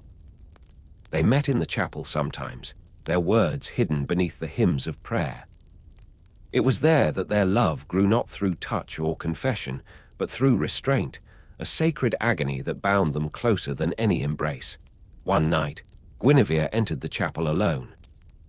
The candles burned low, their light trembling against the stone walls. She knelt before the altar, her lips barely moving in prayer. "If love is sin," she whispered, "then let me be forgiven not for feeling, but for hiding." Behind her, a soft footstep broke the stillness. She turned and saw him, Lancelot, his face caught between devotion and despair. "You should not be here," she said softly, though her heart leapt at the sight of him. "Nor you," he answered, his voice a whisper of both apology and longing.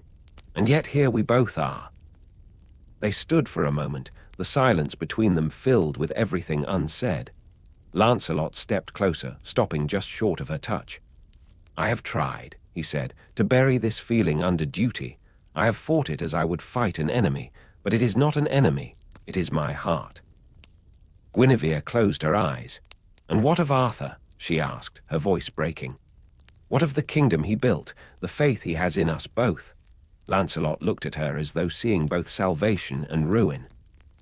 "That is the cruelty of love. It asks for everything, even from those who have nothing left to give." For a heartbeat, time stilled. Outside, the wind brushed against the chapel windows like the sigh of something ancient and unseen.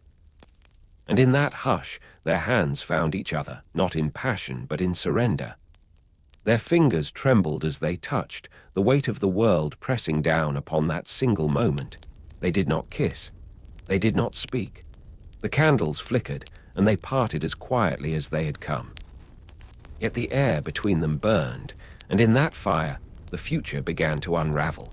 For nothing hidden stays hidden forever. One afternoon, as Arthur spoke with his knights, a messenger brought news of border unrest. Lancelot volunteered to ride at once, his voice steady, though his heart ached with the parting it required. Guinevere watched from the balcony as he mounted his horse, his armor gleaming like sorrow in the sun. Their eyes met one last time. No words, no promises, just the ache of what could never be. When he was gone, Camelot felt emptier, quieter, as though something vital had slipped through its golden halls. Guinevere carried her days like a ghost, smiling when spoken to, laughing when required, but her thoughts wandered to distant battlefields where a single knight rode beneath a weary sky. In the wilderness, Lancelot fought fiercely, recklessly, as though trying to drown his heart in the noise of war. He became a legend, his blade unstoppable, his courage unmatched. But in the silence after each battle, he saw her face. Every victory was hollow, every triumph a reminder of what he had lost by loving what was forbidden. Months later, when he returned, the air between them was different. Their love had not faded. It had deepened, softened, ripened into something beyond passion. Yet it also carried the shadow of inevitability, the quiet knowing that what they had built in secret could not stand forever. One evening, at a feast in Camelot, music filled the hall. Guinevere sat beside Arthur, her smile fragile in the candlelight. Across the table, Lancelot's eyes met hers, and in that instant, time seemed to slow. The musicians played, the guests laughed, and the world carried on, unaware that two hearts were breaking quietly in plain sight. Merlin, watching from afar, sighed deeply. He had seen the pattern before, in kings and queens, gods and mortals. "Even love," he murmured to himself, "can be the seed of destiny's undoing." As the night waned, Arthur lifted his cup and spoke of honor, of loyalty, of brotherhood. Lancelot raised his own, though his hand trembled. Guinevere's eyes glistened, and for a fleeting moment she wished she could be anyone else, anywhere else, where love did not cost so much. But fate, ever patient, waits for such wishes. And in the stillness of that night, as the fires dimmed and the laughter faded, it began to move once more, slow and unstoppable, toward the tragedy that all great loves must face. There comes a time when love, no matter how pure, begins to bend beneath the weight of the world. In Camelot, that time had come. The warmth of the great hall had turned cold with distance, and though Arthur spoke with calm and wisdom, his eyes carried a shadow he did not name. Rumors had become rivers, flowing quietly through corridors and whispers. A knight claimed to have seen the queen walking alone in the gardens, her veil cast aside, her expression wistful. A servant murmured that Sir Lancelot prayed too often at the same altar. These were small things, fragile threads, but when woven together, they formed a dangerous tapestry. Merlin watched all of it in silence. He had long known that even the purest hearts could be led astray by longing. In the smoke of his visions, he saw the downfall not of love, but of a dream. The dream Arthur had built, that men and women might live by honor and faith. One night, the king stood by the window of his chamber, gazing toward the fields beyond the walls. He said nothing for a long while. When Guinevere entered, the candlelight trembled as if sensing the weight between them. "Guinevere," Arthur said softly, "you have been distant." She froze. Her hands, delicate and trembling, found one another. "Have I?" she whispered. Arthur turned to her, and there was no anger in his face, only sorrow and something gentler still. "When I was a boy," he said, "Merlin told me that love is both gift and trial. I did not understand it then. But I think I do now." Her eyes filled with tears. "You speak as though love itself were a burden," he smiled faintly. "Not love," he said, "only the secrets it makes us keep." Her breath caught. The silence that followed was heavier than words. Arthur stepped closer but did not touch her. "I do not ask for confession," he said, "only truth. But truth, like love, can wound as deeply as it heals." And before she could speak, the door burst open. A young knight entered, breathless and pale. "My king," he said, "there has been treachery. Sir Agravain and Mordred, they conspire. They say Sir Lancelot has betrayed you." Arthur closed his eyes, as though the words themselves were a blade. "Summon the council," he said quietly. "At dawn." That night, Guinevere wept alone. She thought of Lancelot, of his eyes, his faith, the kindness that had once drawn her like sunlight to a flower. And she thought of Arthur, the man who had given her a crown and a home. Between them, she stood torn, between duty and desire, honor and heart. When dawn came, Camelot was hushed beneath a sky the color of ash. Lancelot was summoned, accused, and though his voice was steady, his heart trembled beneath the weight of what was unsaid. "My loyalty has never wavered," he told the court. "But if love itself is treason, then I stand guilty of being human." A murmur rippled through the hall. Arthur sat silent, his gaze fixed not on his knight, but on the woman beside him. Guinevere's eyes met his, and in that moment the truth passed between them without speech. It was love that had built this kingdom, and it would be love that unmade it. That night, war came not from enemies, but from within. Lancelot fled the castle, his men following him into exile. In the chaos, torches flared, blades clashed, and the dream of Camelot cracked like glass. Guinevere was taken to the abbey to await judgment. Some said Arthur wished to spare her, others whispered he sought to test his mercy. But when he came to her cell, his face was lined not with anger, but heartbreak. "I once thought the world could be made perfect," he said. "I see now it was never meant to be." Guinevere bowed her head. "And I thought love could exist without pain." Arthur's eyes softened. "Perhaps it can," he said, "just not here, not now." In the days that followed, Lancelot returned to rescue her, as legends say. He cut through chains and guards alike, his love burning brighter than reason. For one final night they were free, riding beneath the stars, wind in their hair, hearts heavy with both joy and ruin. But dawn always comes, and with it, the truth that no one escapes their choices forever. Arthur, noble even in sorrow, forgave what he could not forget. Camelot would never be the same, but he ruled on, a king tempered by pain and wisdom. Lancelot withdrew to a distant monastery. Guinevere too found peace in solitude, her prayers no longer for forgiveness, but for understanding. And so, The legend of their love became part of the greater song of Camelot, an eternal chord of beauty and tragedy. Some say their spirits still wander together, not in guilt, but in grace. For love, even when broken, leaves behind light that never fully fades. In the soft hush that followed the wars of the heart, Camelot stood once more in uneasy peace. The banners hung motionless in the still air, and yet, within those silken folds, something restless stirred. It was not ambition now, nor the old hunger for glory. It was something deeper, a yearning of the soul. The Round Table had seen many triumphs, yet none that could quiet the quiet ache within men's hearts. Some knights, in the stillness of night, began to dream of visions, a light that shimmered like a chalice in the sky, or a voice that whispered from beyond the veil of the world. They awoke trembling, uncertain if they had glimpsed divinity or madness. Then came the morning when the Grail appeared. It entered not through gates or doors, but through silence itself. As the knights sat at their table, the hall was filled with a fragrance like spring rain. A radiance spread, soft as moonlight yet piercing as truth. The men fell silent, their faces pale in awe. Upon the air hung a single promise, salvation for the pure of heart. No one saw the Grail directly.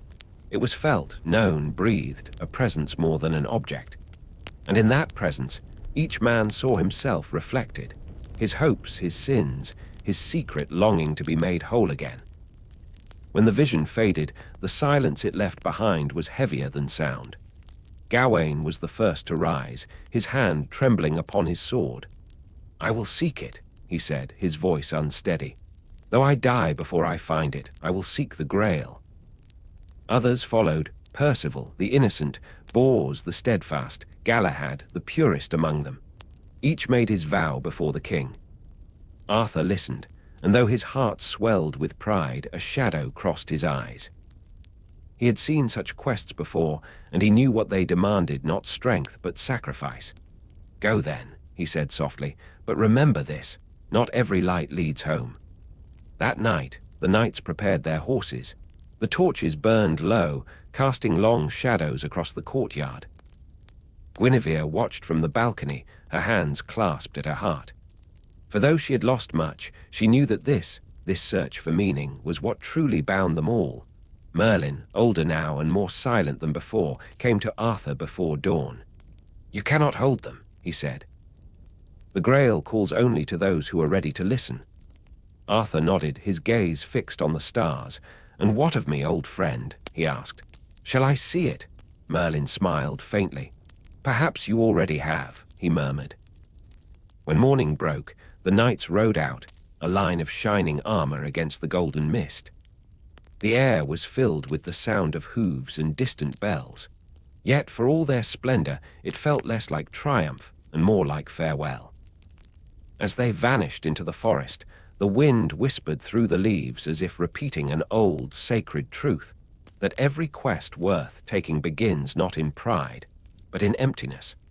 For the Grail was never meant to be found by eyes alone. It was a mirror held up to the soul, asking each who sought it what they truly desired. Some would seek it for redemption, others for proof, and a few, though they did not know it yet, would find within that search the quiet revelation that the divine had never been lost at all. And so began the greatest journey ever sung in Camelot, not for glory nor conquest, but for something far gentler and more mysterious. The whisper of heaven hidden within the human heart.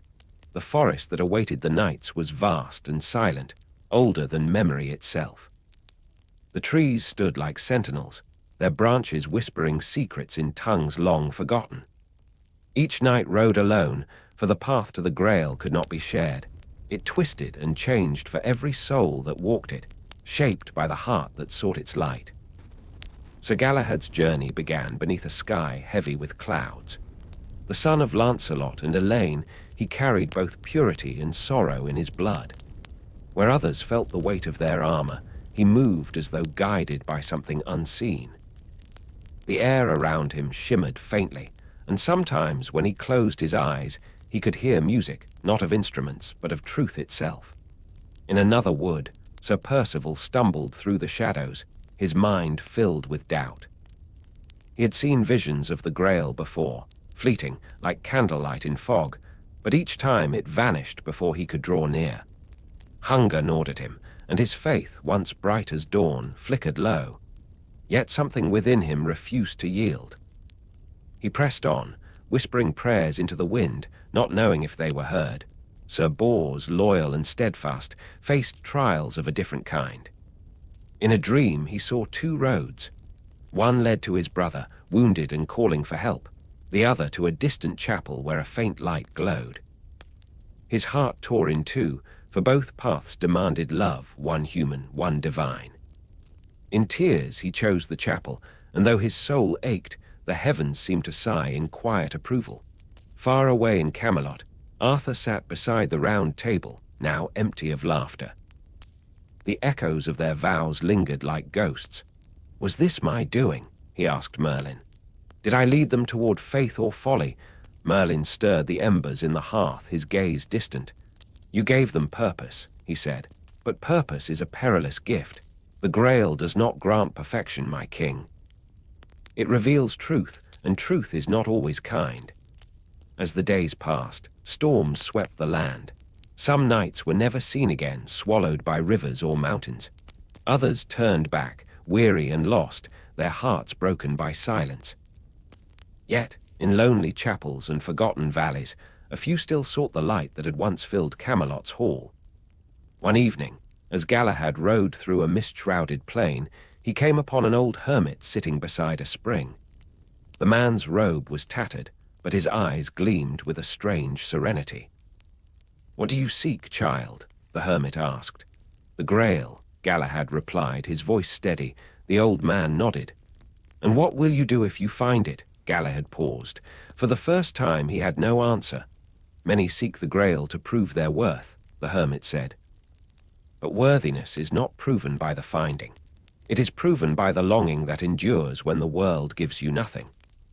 That night, as Galahad rested beside the spring, he dreamed of a light descending from the stars, a radiance that filled him not with triumph, but with peace.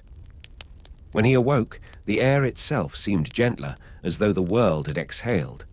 Elsewhere, Percival knelt beside a brook, his reflection rippling across the water. "Am I lost?" he whispered. The brook did not answer, yet in the sound of its flowing, there was comfort, a quiet reminder that even the lost are still moving towards something. And so the quest went on, not as a march of glory, but as a pilgrimage of souls, each one stripped bare by the wilderness, tested by doubt, refined by silence. In the stillness of those lonely paths, they began to understand. The Grail was not merely a cup, nor a relic, nor a prize. It was the voice of the divine calling through the chaos of the world, a whisper that said, "Be still, and remember who you are." The final night of Galahad's journey came quietly, without thunder or omen. The moon hung low, veiled by thin clouds that drifted like sighs across the heavens. His horse walked slowly, hooves sinking into soft earth, and the wind carried a scent of salt, the sea, perhaps, or something beyond the sea. He did not know where he was, nor did he care. His heart had become still, emptied of all wanting. He came to a shore where the mist curled low over black stones. There, a small boat awaited him, its wood pale and worn, as though it had waited 1,000 years. Galahad stepped inside, and the current began to move without a sound. The world around him grew fainter, the trees fading, the air thinning, until there was only the soft glow of starlight upon the water. In that silence, he heard a voice gentle, neither man nor woman, speaking not to his ears, but to his soul. "You have sought me in the world," the voice said, "but I have always been within you." Galahad closed his eyes. He saw faces, his father, his brothers of the Round Table, the king he loved, the woman who had blessed him before his birth. All were drifting away like petals upon a current. Then he saw the Grail, a vessel of light, neither gold nor silver, but something purer. It did not shine upon the world, but through it. He reached for it, and in that moment his body seemed to dissolve. There was no more hunger, no more weight, no more fear, only a great and boundless peace. When the boat reached the far shore, it carried no one. Only a faint shimmer of light lingered where Galahad had been. Back in Camelot, the winds changed. The sea grew calm after many storms. Arthur, sleeping beside the round table, dreamed of a cup rising through the clouds. When he awoke, he found his heart lighter, though he could not say why. He told no one of the dream, but when he walked through the halls, his eyes were softer, as though he carried some hidden grace. Percival, too, found his end in quietness. In a deep forest glade, he stumbled upon a stone altar overgrown with ivy. Upon it sat a simple wooden cup, worn and unadorned. He knelt before it, not daring to touch. For a long time he prayed, not for glory, but for understanding. When he rose, the cup was gone, yet his heart was whole for the first time. Sir Bors returned to Camelot, weary but alive. He told of his visions, of Galahad's ascension, and of the strange peace that followed. Many wept, though none could say why. Merlin only nodded, as if the tale was one he had heard long ago. The Grail was not lost, he said. It was never meant to be found, only remembered. As years passed, the quest became legend, and the legend became song. Bards sang of knights and light, of faith and folly, of the cup that could heal the world. But in the quiet corners of monasteries and lonely towers, a few still understood. The Grail was not a relic to be taken, but a truth to be lived. And sometimes, when the moon shone upon Camelot's empty courtyard, those who wandered late at night swore they saw a figure of white standing by the old well. His face was calm, his hands lifted as if in prayer. Then, as the clouds shifted, he vanished, leaving behind only the faint scent of spring water and the feeling that something sacred had brushed against their hearts. The Grail, they said, had not vanished. It had simply gone where hearts still dreamed of it, where courage and love still sought the eternal within the mortal. And though centuries passed, the whisper remained. The Grail is not far. It waits for the one who walks with pure intent, even through shadow, even through silence. So it is, and so it shall always be. For the Grail was never the end of the story, it was the beginning of the soul's remembering. There comes a time when even the brightest dawn carries the scent of dusk. Camelot, once a garden of light, began to tremble beneath unseen shadows. Whispers moved through the halls like cold winds, rumors of betrayal, of hearts torn between duty and desire. And at the center of it all, a name began to stir: Mordred. He was not born of joy, but of prophecy. Conceived under strange stars, the child of Arthur and Morgause, his half-sister, he was said to be marked by fate itself. The Druids warned that he would bring ruin to the realm, that his hands would one day grasp the hilt of destruction. Yet when the child was brought before the king, Arthur saw not doom, but a reflection of himself. He turned away from fear and chose mercy, though deep within, a quiet unease began to grow. Mordred grew into a man of striking presence, clever, watchful, patient. His voice was soft, his words measured, and when he smiled, people saw a kind of brilliance that seemed both familiar and strange. Many loved him, for he spoke of justice and fairness. Others distrusted him, for his eyes often lingered too long on the throne. Underneath the golden armor, however, burned a wound. Mordred had been raised knowing he was a child of sin, a mistake wrapped in prophecy. Every victory of the Round Table reminded him of a world where he was tolerated, but never truly welcomed. He began to see the kingdom not as home, but as a stage built by men who had forgotten their flaws. It was said that Merlin, before his disappearance, once looked upon Mordred and wept. "He is not the destroyer," the wizard murmured, "but the mirror. In him, Arthur will see all he has denied." The years rolled on, and Camelot's peace began to wane. Wars at the borders drained its strength, and whispers of love and betrayal spread through its heart. Guinevere's sorrow deepened, and Lancelot's eyes grew distant. In the midst of it all, Mordred found his moment. When Arthur left to battle a rebellion in the north, he entrusted the kingdom to Mordred's care, a gesture of faith that history would turn into tragedy. For in the king's absence, Mordred seized the throne. Some said he claimed it to protect the realm, others whispered it was ambition long concealed. He declared himself king before the court, wearing the crown not with triumph, but with an icy calm. "The realm needs no absent ruler," he said. "The world turns, and the old must yield to the new." When word reached Arthur, he rode through the night, his knights beside him, his heart heavy with disbelief. Betrayal had found him at last, not from an enemy across the sea, but from his own blood. The winds howled through the trees as if mourning what had already been lost. They met on the plain of Camelot, beneath a sky torn by storm. Between them stretched a valley of mist and silence. Arthur, weary from years of battle, looked upon his son and saw not hatred, but sorrow.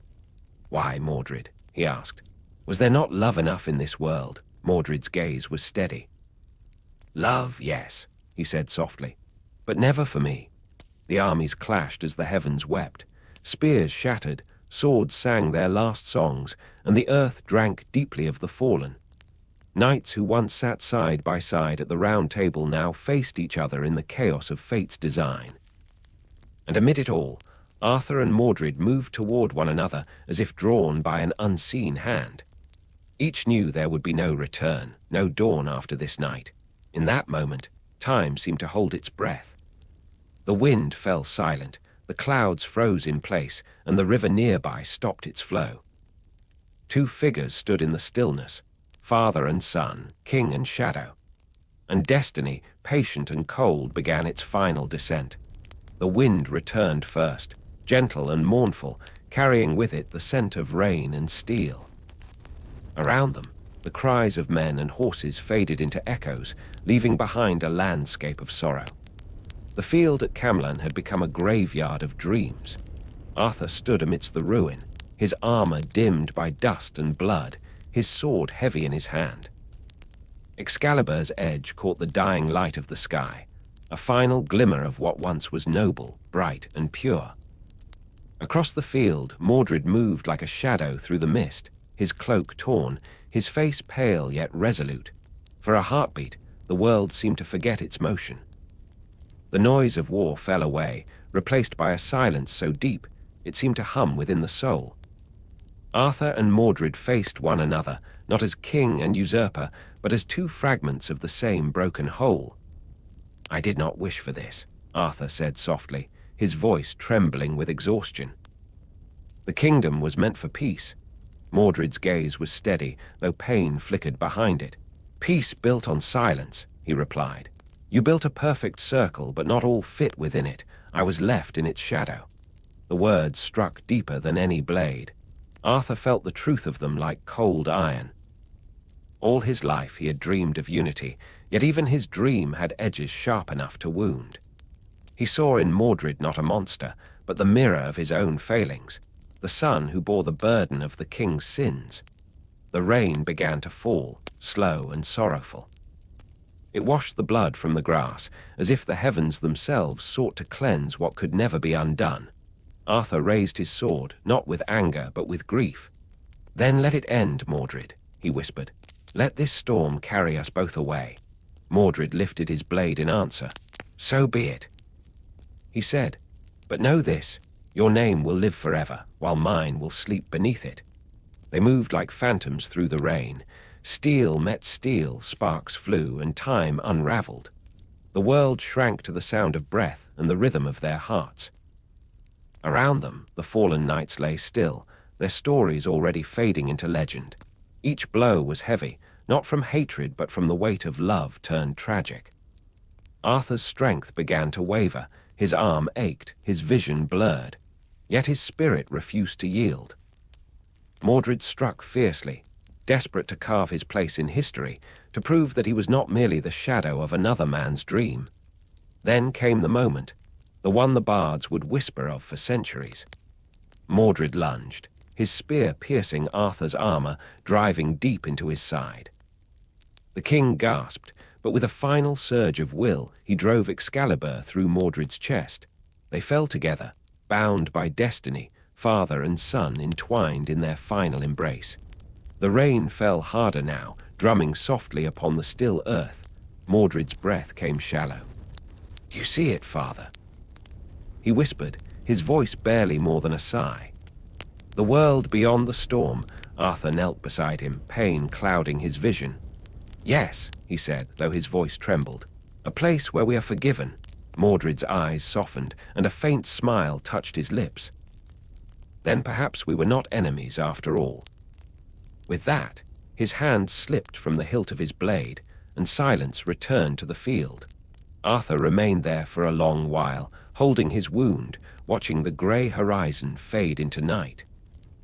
Around him, the last embers of Camelot's glory dimmed, leaving only the soft rhythm of the rain.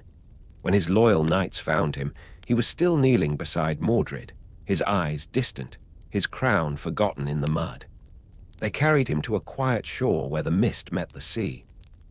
The waves whispered secrets of an isle beyond time, Avalon. There, the wounded king was placed upon a barge, and robed maidens came to take him away.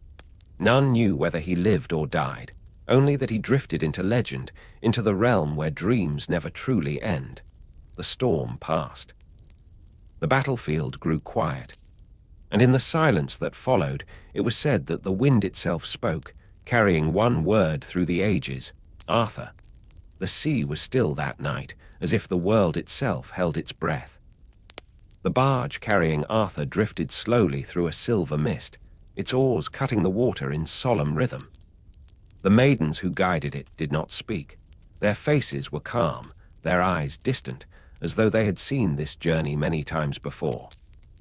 Arthur lay upon a bed of soft linen, his sword at his side, his wound bound with care. The ache in his chest had softened into something else, not pain, but remembrance. Each breath he took carried the scent of salt and earth, the memory of his fallen knights, and the echo of 1,000 voices calling his name. He wondered, as the stars shimmered above, if any of his dream would remain.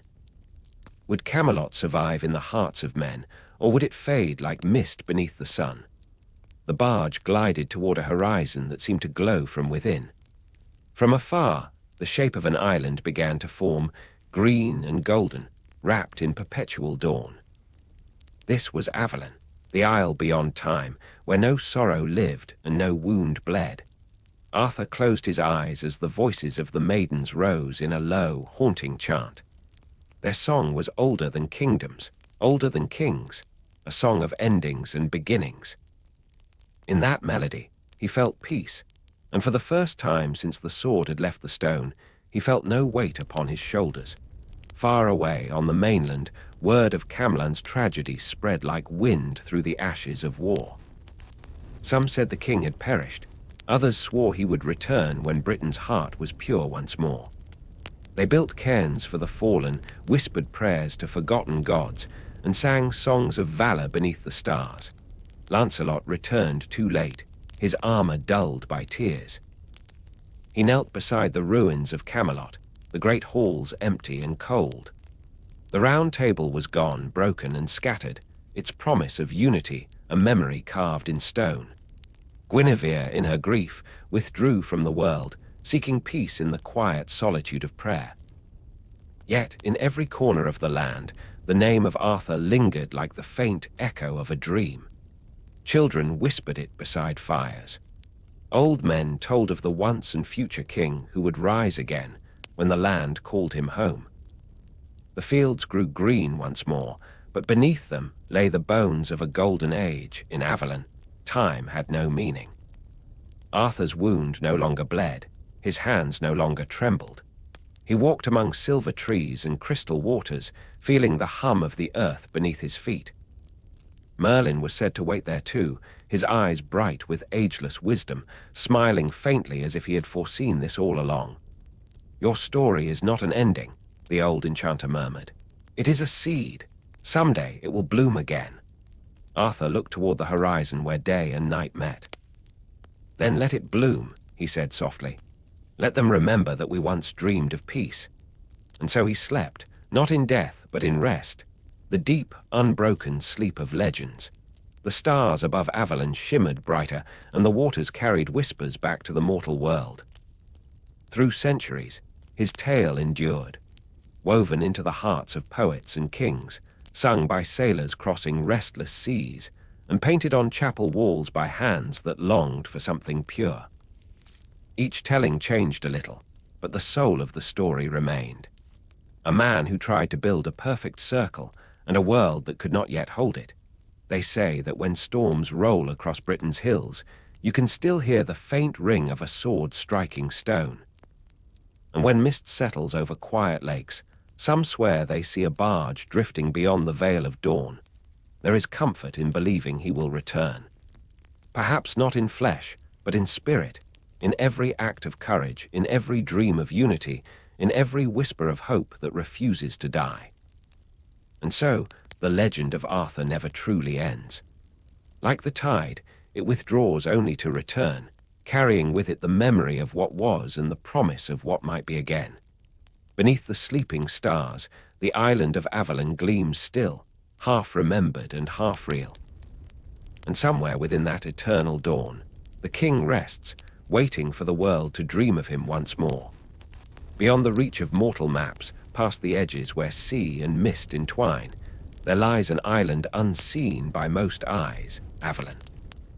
It is said to rest not upon the waters of this world, but upon the tides of dreams, drifting between moments of history like a breath between heartbeats.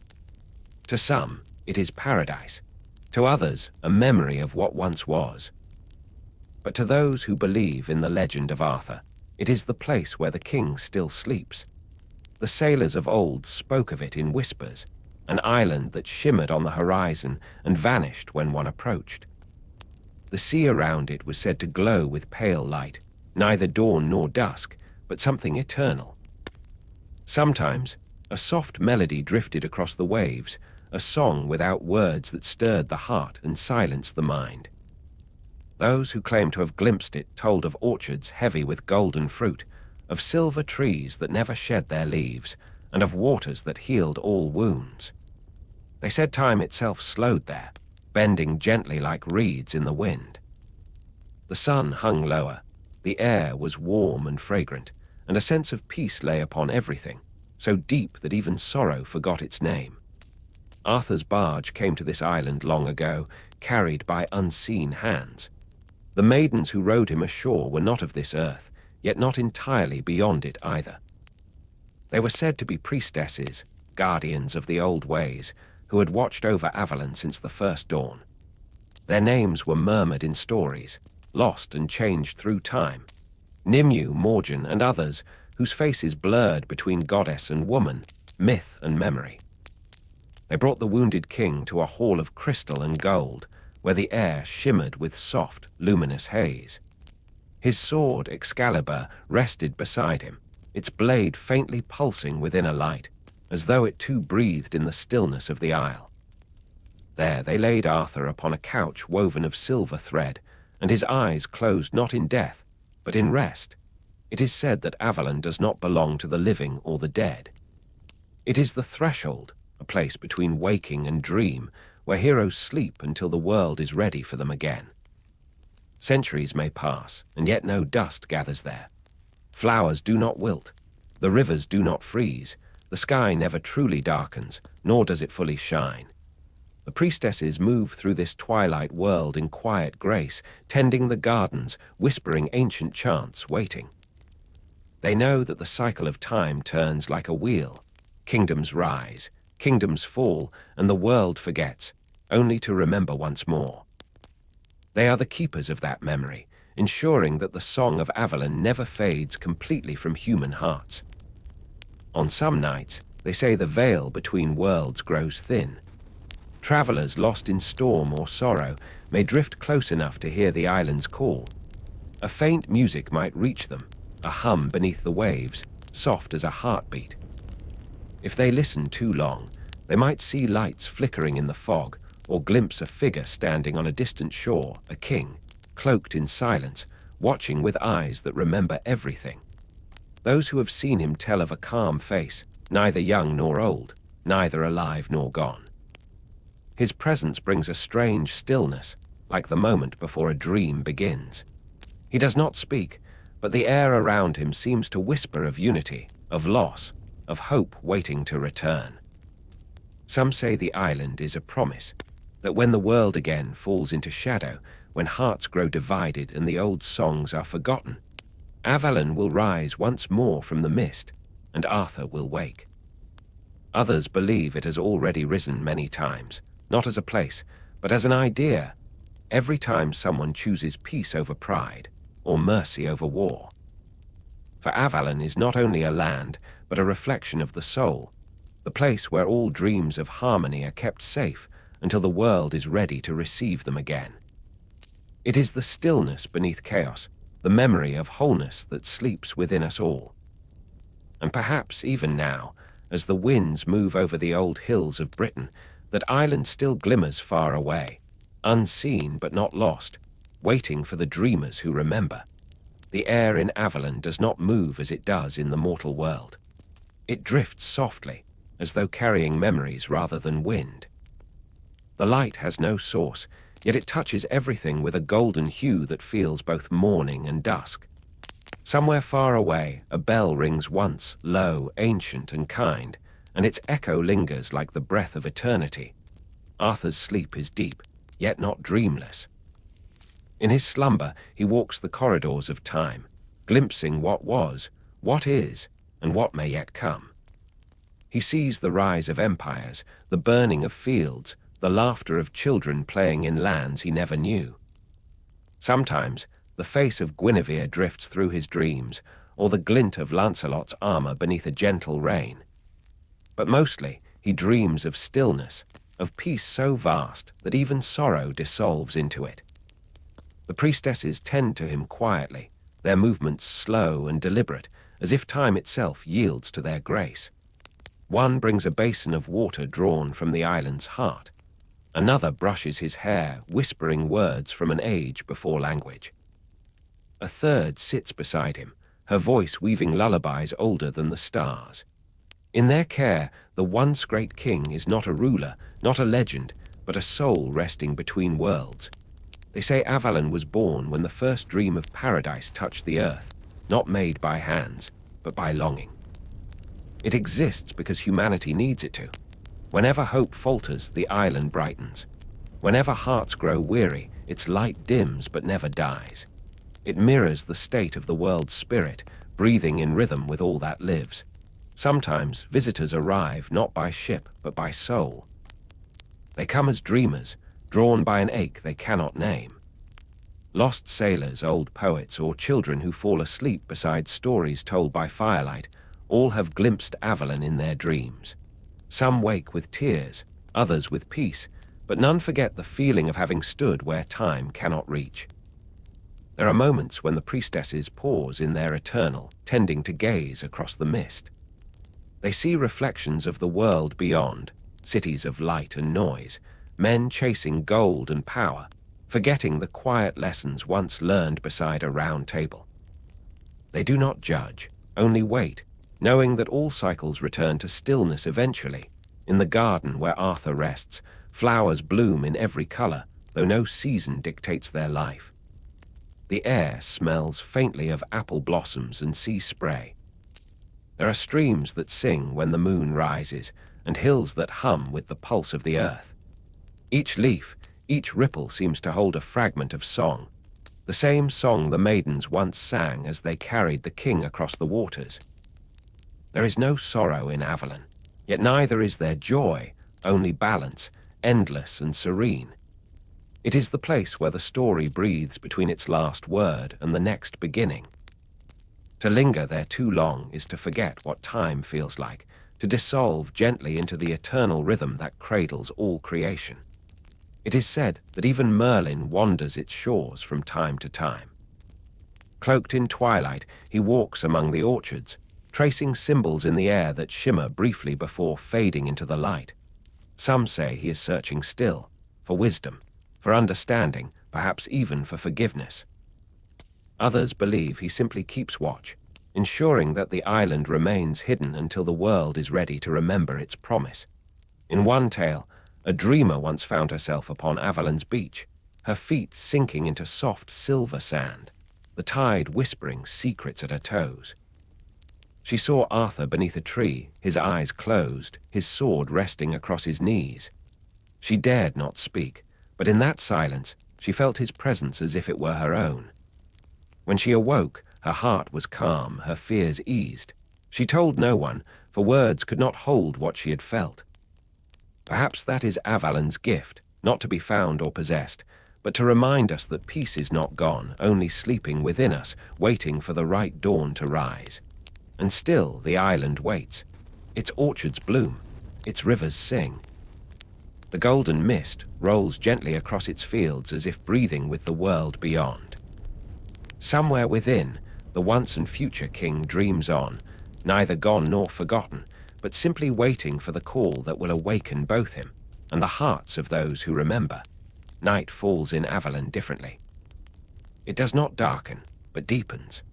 The light turns softer, the colors fade to whispers, and the horizon melts into infinity. Stars appear as if emerging from the island's own heartbeat, each one a memory of a soul that once longed for peace. Beneath the still sky, the air hums faintly, a vibration between sleep and song. Arthur dreams again, though his dreams are no longer bound to shape or sound. He drifts through the echoes of his life, a sword drawn from stone, a crown heavy with duty, a love both pure and tragic. He sees the round table once more, each knight's face lit by hope and purpose. Their voices blend like a prayer, not for glory, but for understanding. And as he watches, the scene dissolves into mist, leaving behind only the feeling of unity, the fragile beauty of what humanity once dared to believe in. Beyond the orchards, the priestesses gather in silence. They light small lamps and place them upon the waters, each flame floating outward until the lake becomes a mirror of the heavens. They do not mourn, for Avalon knows no grief. Instead, they honor the eternal cycle of rise and fall, creation and rest. Their chants weave through the night like the breath of the world itself, a song that says, "Nothing is lost, only changed." It is whispered that Avalon lies not across the sea, but within it, hidden in the fold between one heartbeat and the next. Some who have glimpsed it claim it moves, like a reflection that drifts just beyond reach. For others, it appears as a glimmer of gold in a dream, or a soft voice that tells them to rest, to remember, to forgive. The island reveals itself not to those who seek power, but to those who surrender to stillness. There is a story told among the keepers of the old faith.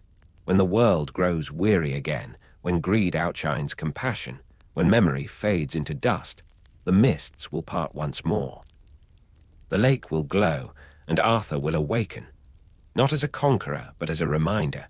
His sword will gleam not to wound, but to reflect light. For the true battle has always been within, the struggle to keep the heart unbroken by the world's endless turning. And so Avalon waits, not as a place, but as a promise. The promise that peace is not the end of the story, but the quiet space between chapters, that every fall is followed by renewal, every silence by song. The apple trees continue to blossom without seasons, and the rivers continue to sing. The air remains golden, as though forever caught between sunrise and dusk. In one of the island's hidden groves stands a pool so still it reflects more than the sky. If one gazes long enough, they do not see their face but their truest self, the one untouched by time or sorrow. It is said that when Arthur finally rises, he will stand beside that pool and see not a king, but a man who has become what he sought, whole and one with the eternal. Merlin, too, lingers in the shadows of Avalon's twilight. He no longer speaks in riddles or prophecies. He sits by the lakeshore, watching the ripples spread outward like the echo of a thought. Some nights he hums softly, a song that carries through the mists, a farewell and a beginning intertwined. He knows that even magic bends to the greater order of the world, that every spell, every dream must one day return to silence. There is peace here that cannot be taught, only felt. It seeps into the stones, into the breath, into the unseen rhythm that holds all things. Those who find Avalon, whether in life or dream, never leave unchanged. They awaken with gentler hearts, as if something sacred brushed against them in their sleep. Perhaps that is why the story endures. Because somewhere deep within, we all carry a glimmer of Avalon, that quiet yearning for a place untouched by pain, where what was lost might one day be whole again. The legend of Arthur's return is not about a sword or a throne, but about the return of hope itself, the awakening of what is most human. And so the mists remain, curling softly over still waters. The golden air hums with memory. The king dreams on beneath the apple trees, his blade resting beside him, his heart steady and calm. Time passes, yet does not move. Worlds rise and fall beyond the veil, yet Avalon endures, serene, patient, eternal, for in the end, Avalon is not an island at all. It is the soul's quiet harbor, the last light before dawn, the silence after song, the promise that every ending is only waiting to begin again. Long after the last sword has fallen silent, and the songs of Camelot have faded into the mist, the legend of Arthur continues to wander through the corridors of time. His story has become more than a memory. It is a heartbeat within the world's imagination. The king may have vanished into Avalon's silver veil, but his spirit lingers, whispering through centuries like a soft wind moving through old leaves.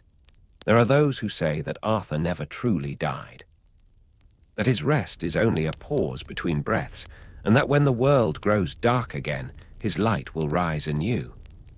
The bards of the Middle Ages called him the once and future king, a name not born of prophecy, but of longing.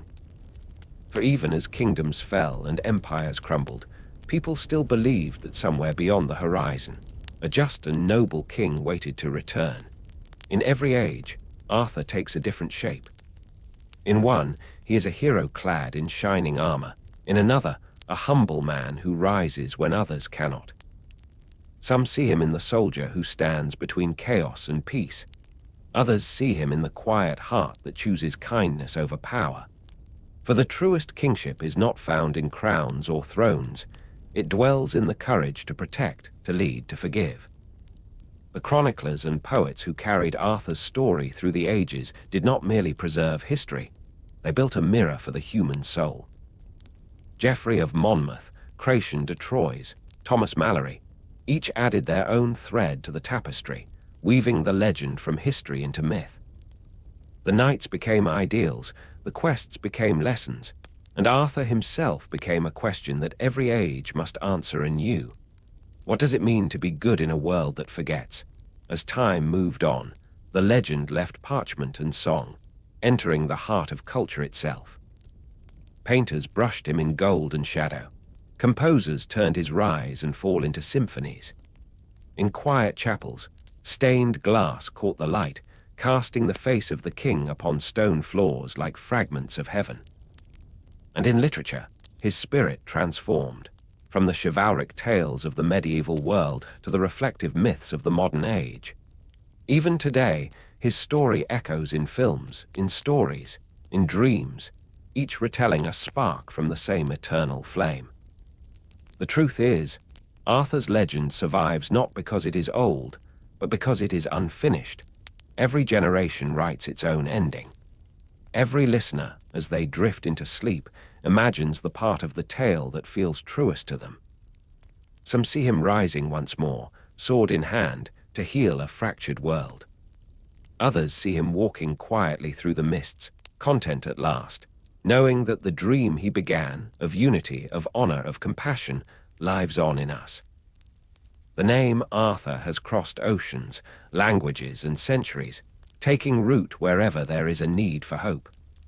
His story has been told in the cottages of peasants and the courts of kings, whispered in times of war, sung in times of peace. For in every human heart lies a kingdom waiting to be healed, and that, perhaps, is where Arthur truly reigns. But beyond the stories, beyond the glittering swords and tragic loves, lies something simpler, something deeper, a yearning for balance. Arthur's life was shaped by this search, the harmony between strength and mercy, duty and desire, the mortal and the divine. It is a search that belongs to all of us. When we struggle between right and wrong, when we stand at the crossroads of choice, we are walking the same path the king once walked. And so, Arthur's legacy is not a crown that can be passed, nor a sword that can be drawn again. It is a light that flickers quietly within every soul that still believes in something greater than themselves. A promise that justice, no matter how often it falls, will rise again. That love, even when broken, still matters. That peace, though fleeting, is worth every sacrifice. In the hush of night, when the world grows still and the stars begin their slow shimmer across the sky, the legend returns. You can almost hear the faint sound of waves upon the shore of Avalon, the soft ring of steel echoing through time. Somewhere, a hand still holds a sword. Somewhere, a dream still waits to be fulfilled. Arthur lives, not in castles or songs, but in the quiet places of the heart, where courage is born in silence and kindness becomes a kind of magic. And as long as we remember, he does not sleep alone. Time moved like mist over water, and still the story of Arthur refused to fade. It traveled through the lips of travelers, through the ink of monks, through the dreams of those who longed for a world both noble and kind. The memory of Camelot became more than a place. It became an idea, a shining reflection of what humanity could be if only it remembered how to dream together. In the Middle Ages, when wars raged and faith faltered, the legend found new breath. The Knights of the Round Table became more than companions of a king. They became symbols of virtue, reminders that courage could wear many faces. Their code, honor, loyalty, compassion, was a fragile promise that people whispered into a weary world. And at the center of it all stood Arthur, not as a man of flawless glory, but as a soul struggling, like all of us, to do what was right. Every storyteller reshaped him. To some, he was a warrior born of destiny. To others, a man burdened by love and loss. There were tellings where his crown gleamed with divine favor, and others where it weighed heavy with regret. Each version carried a truth, each retelling a mirror. For Arthur's story was never meant to be perfect, it was meant to be human. As centuries passed, the legend wandered beyond the stone walls of Europe. It traveled across seas, crossing into the hearts of new lands and new tongues. In the words of poets and painters, he rose again, his story taking on the hues of each age it touched. In some tellings, he became a figure of faith, a king chosen by heaven to lead the pure of heart. In others, he became a symbol of loss, the last dream before the world turned to iron and industry. Yet always, there was hope beneath the sorrow. For Arthur's fall was never the end. His departure to Avalon was not defeat, but waiting, the stillness before dawn. And so, when the world grew weary, people whispered again, "The king will return." They said it in times of plague, in times of war, in moments when darkness seemed to swallow the sun. The words carried a quiet strength, like a lullaby for a frightened age. Even in modern times, his presence lingers like starlight. His story seeps into the rhythm of films, novels, and songs, not as nostalgia, but as something living, breathing. For we still long for Camelot, not as a city of gold, but as a dream of balance, where wisdom and wonder, faith and reason walk hand in hand. We seek it not in kingdoms, but in the spaces between people, in friendship, in honesty, in love. The scholars who trace the legend through manuscripts and ruins may never find the true Arthur. They may find battlefields, names, and kings, but the soul of the story lies elsewhere. It lies in the belief that even when the world grows hard, goodness endures. That every person carries the spark of something noble, waiting to rise when the hour demands. Some say the story of Arthur is the story of humanity itself, of striving, falling, and rising again. The sword drawn from the stone is our will to overcome impossibility. The Round Table is our yearning for equality, for voices that meet as one. Merlin is the whisper of wisdom we too often ignore. Guinevere, Lancelot, and Mordred, all the beautiful and broken pieces of what it means to love, to fail, to forgive. Through all this, Arthur remains not a relic of the past, but a rhythm within time. He belongs to the dusk and the dawn alike, the dream of a better world that refuses to die. Perhaps that is why, even as you close your eyes tonight, you can still feel him near. A quiet king walking beneath the stars, his footsteps echoing softly across centuries. And maybe that is his true legacy. Not a sword, not a crown, not even a name, but the way his story makes us pause. The way it makes us believe that within every ending hides a new beginning, and within every heart, a forgotten kingdom still waits to rise. The king may have vanished beyond the veil, but his promise remains. Not carved in stone, but written in the light of every soul that still dares to hope. They say that Avalon lies just beyond the horizon of waking, not a place on any map, but a whisper caught between dream and dawn.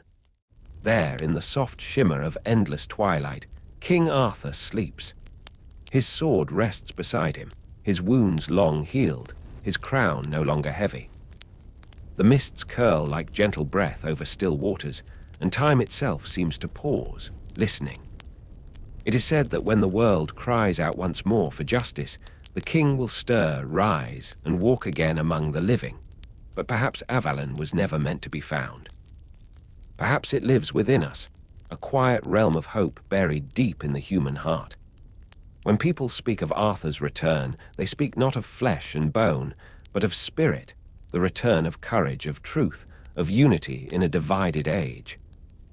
For though the king sleeps, his story awakens whenever someone chooses kindness over cruelty, faith over despair. In that moment, Camelot lives again. There is something eternal about the way the legend lingers. Every era has found its reflection in Arthur's tale. In times of doubt, he becomes a symbol of order. In times of longing, he is love's reminder. And when the world forgets itself, he returns as memory, a call to what humanity once believed it could be. The power of his story lies not in its accuracy, but in its promise. The facts may fade, but the dream remains whole. In medieval halls lit by candlelight, monks once wrote his name in golden ink, shaping prayers around it. In the centuries that followed, poets and painters reimagined his face, each one seeing a new truth in his legend. Even today, we carry him into our art, our stories, our quiet thoughts before sleep. He has become not just a man, but a mirror, showing us who we are and who we wish to be. For Arthur's story is not merely one of kings and knights, but of every person who has ever sought meaning amid chaos. The sword and the stone are symbols, yes, but also invitations, to believe that within every trial there lies a chance for transformation. The Holy Grail may be a relic of divine grace, but perhaps it is also the soul's longing for purity, for purpose, for peace. And the round table, unbroken and equal, remains a reminder that no one stands alone in the pursuit of good. Legends endure because they speak to something timeless, something older than history, yet younger than hope. The tale of Arthur, in its many forms, has crossed the centuries not because it was perfect, but because it was human. It is filled with triumph and tragedy, love and betrayal, wisdom and loss. It mirrors the heart of humanity itself, fragile, luminous, endlessly yearning. And so, each time the stars shimmer above the ruins of Tintagel, each time the wind sweeps over the stones of Glastonbury, his story hums faintly in the air. Not as a ghost, but as a song low, steady, eternal. A song of return, of redemption, of remembrance. It is the lullaby of a world that still dares to dream. You might feel it too in the hush of the night when everything grows still. A presence, ancient yet tender, walking softly through the corridors of memory. Perhaps it is Arthur. Perhaps it is something within you, the part that still believes in honor, in love, in second chances. The legacy of Arthur is not carved into the stones of Camelot, nor buried beneath Avalon's mist. It is alive in every heart that still seeks light in the shadow, every voice that still whispers of better days. And though the crown may be lost to time, the spirit remains, enduring, unwavering, like the faintest glimmer of dawn after the longest night. For in the end, the legend was never about kings or crowns. It was about the hope that even in our imperfection, something divine stirs within us, something that refuses to yield to darkness. The tale of Arthur lives because we live, and as long as we dream, so too does Camelot. And when the stars rise again, shimmering over the quiet world, you might imagine, far beyond the mist and memory, a figure standing tall, serene, eternal. His sword gleams not with war but with light. His eyes, calm and knowing, look toward the horizon. The king has not left us. He never could. For the dream that bore his name has become one with the soul of humankind. The night falls softly over the ruins of what was once Camelot. Stones, long faded and cracked, shimmer faintly beneath the light of a silver moon. The river that once mirrored banners and laughter now whispers only to the reeds. Yet if one listens closely, there is still something in the air, a breath, a sigh, the faint hum of memory. For though the kingdom is gone, its echo remains, suspended in the folds of time. Perhaps every legend ends this way, not with an ending, but with a transformation. What was once a story of swords and kings becomes something quieter, something eternal. The tale of Arthur, like a candle's glow, has outlived the wax that first gave it shape. It flickers on in dreams, in stories told by firelight, in the hearts of those who still believe that even in the fall of empires, the human spirit endures. There are many who say that Avalon is more than an island. They speak of it as a state of being, a sacred realm beyond sorrow and decay. To reach it, one must pass not through sea or fog, but through understanding. The mists that shroud its shores are the veil between the seen and unseen, between what was and what will always be. And somewhere beyond that veil, Arthur sleeps, his sword by his side, his kingdom resting upon the quiet promise of return.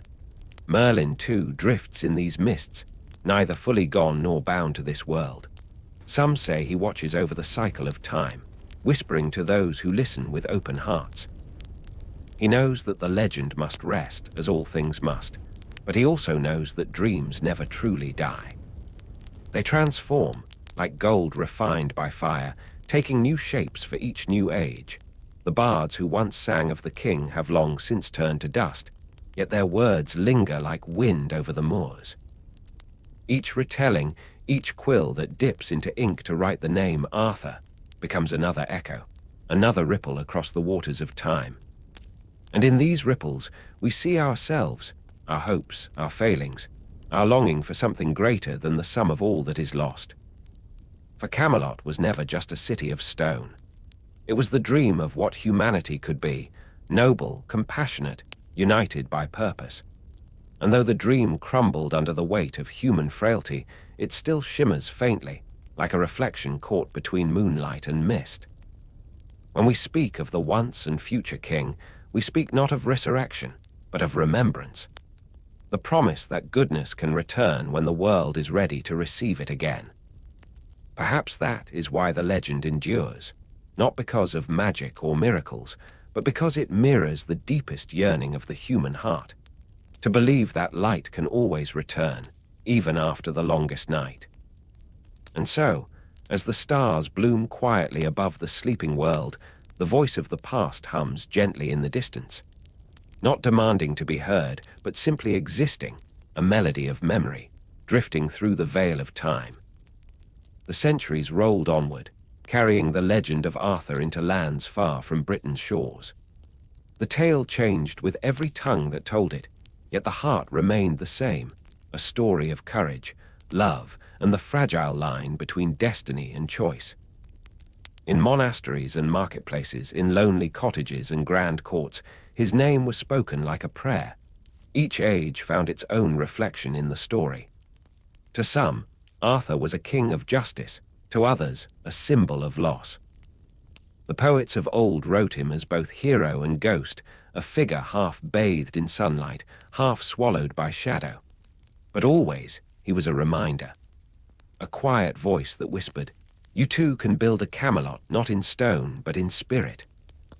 The knights, too, live on, not as armored figures on horseback, but as ideals that shape the conscience of humankind.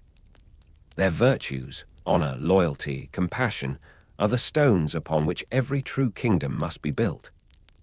And when we falter, when greed and sorrow erode what we've built, the story of the Round Table returns to remind us of balance, of equality, of the circle unbroken. There are moments in history when people, weary of corruption and loss, rediscover the legend and breathe it anew. The Renaissance painters saw Arthur's face in their saints. The Romantics saw in him the embodiment of noble failure, the beauty of striving even when perfection cannot be reached. And in the modern age, he has become something even larger, a symbol of hope in a world still searching for harmony. Even now, in quiet corners of the night, people read his story not to escape reality, but to remember it. To remember that goodness is not naive, that love is not weakness, and that faith, whether in God, in destiny, or in one another, is the thread that binds all things. The myth of Arthur becomes, in this way, a mirror held up to the soul of humanity. Somewhere within each listener, Avalon stirs that hidden place of peace and renewal. It calls softly, not asking for belief, but for remembrance. For every person who still chooses kindness when it is easier to turn away, the mists part just a little more, and the light of Camelot flickers again, faint but steadfast. Perhaps then, Arthur never left us at all. Perhaps we have carried him quietly and unknowingly within our hearts. The wind moves through the highlands as though it carries the last breath of old songs. The stones remain, silent witnesses to an age that has become both history and dream. Yet in that stillness there is comfort, a sense that nothing sacred is ever truly lost. Arthur's final gift was not the sword, nor the kingdom, nor even the legend of his return. It was the understanding that all stories, no matter how grand, begin and end in the same place, within the soul of humanity. Every act of bravery, every quiet mercy, every sacrifice made in love adds another thread to the tapestry that his story once began. We tell his tale not because we seek kings, but because we seek ourselves. We long to believe that in our own imperfect ways, we too can live with purpose. That even if the world breaks, it can be rebuilt, piece by piece, heart by heart. The dream of Camelot was never about walls and towers. It was about faith in what people could be when they stood together under the same light. And so the story goes on.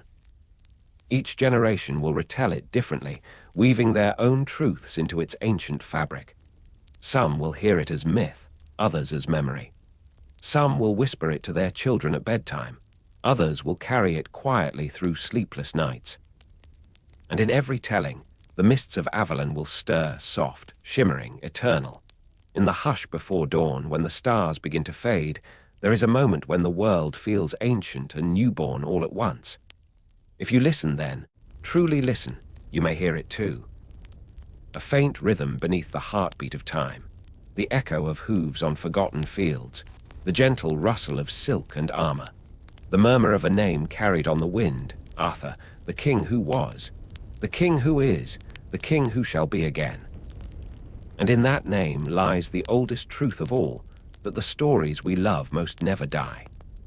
They rest, they change, they wait, until someone somewhere closes their eyes and dreams them back to life,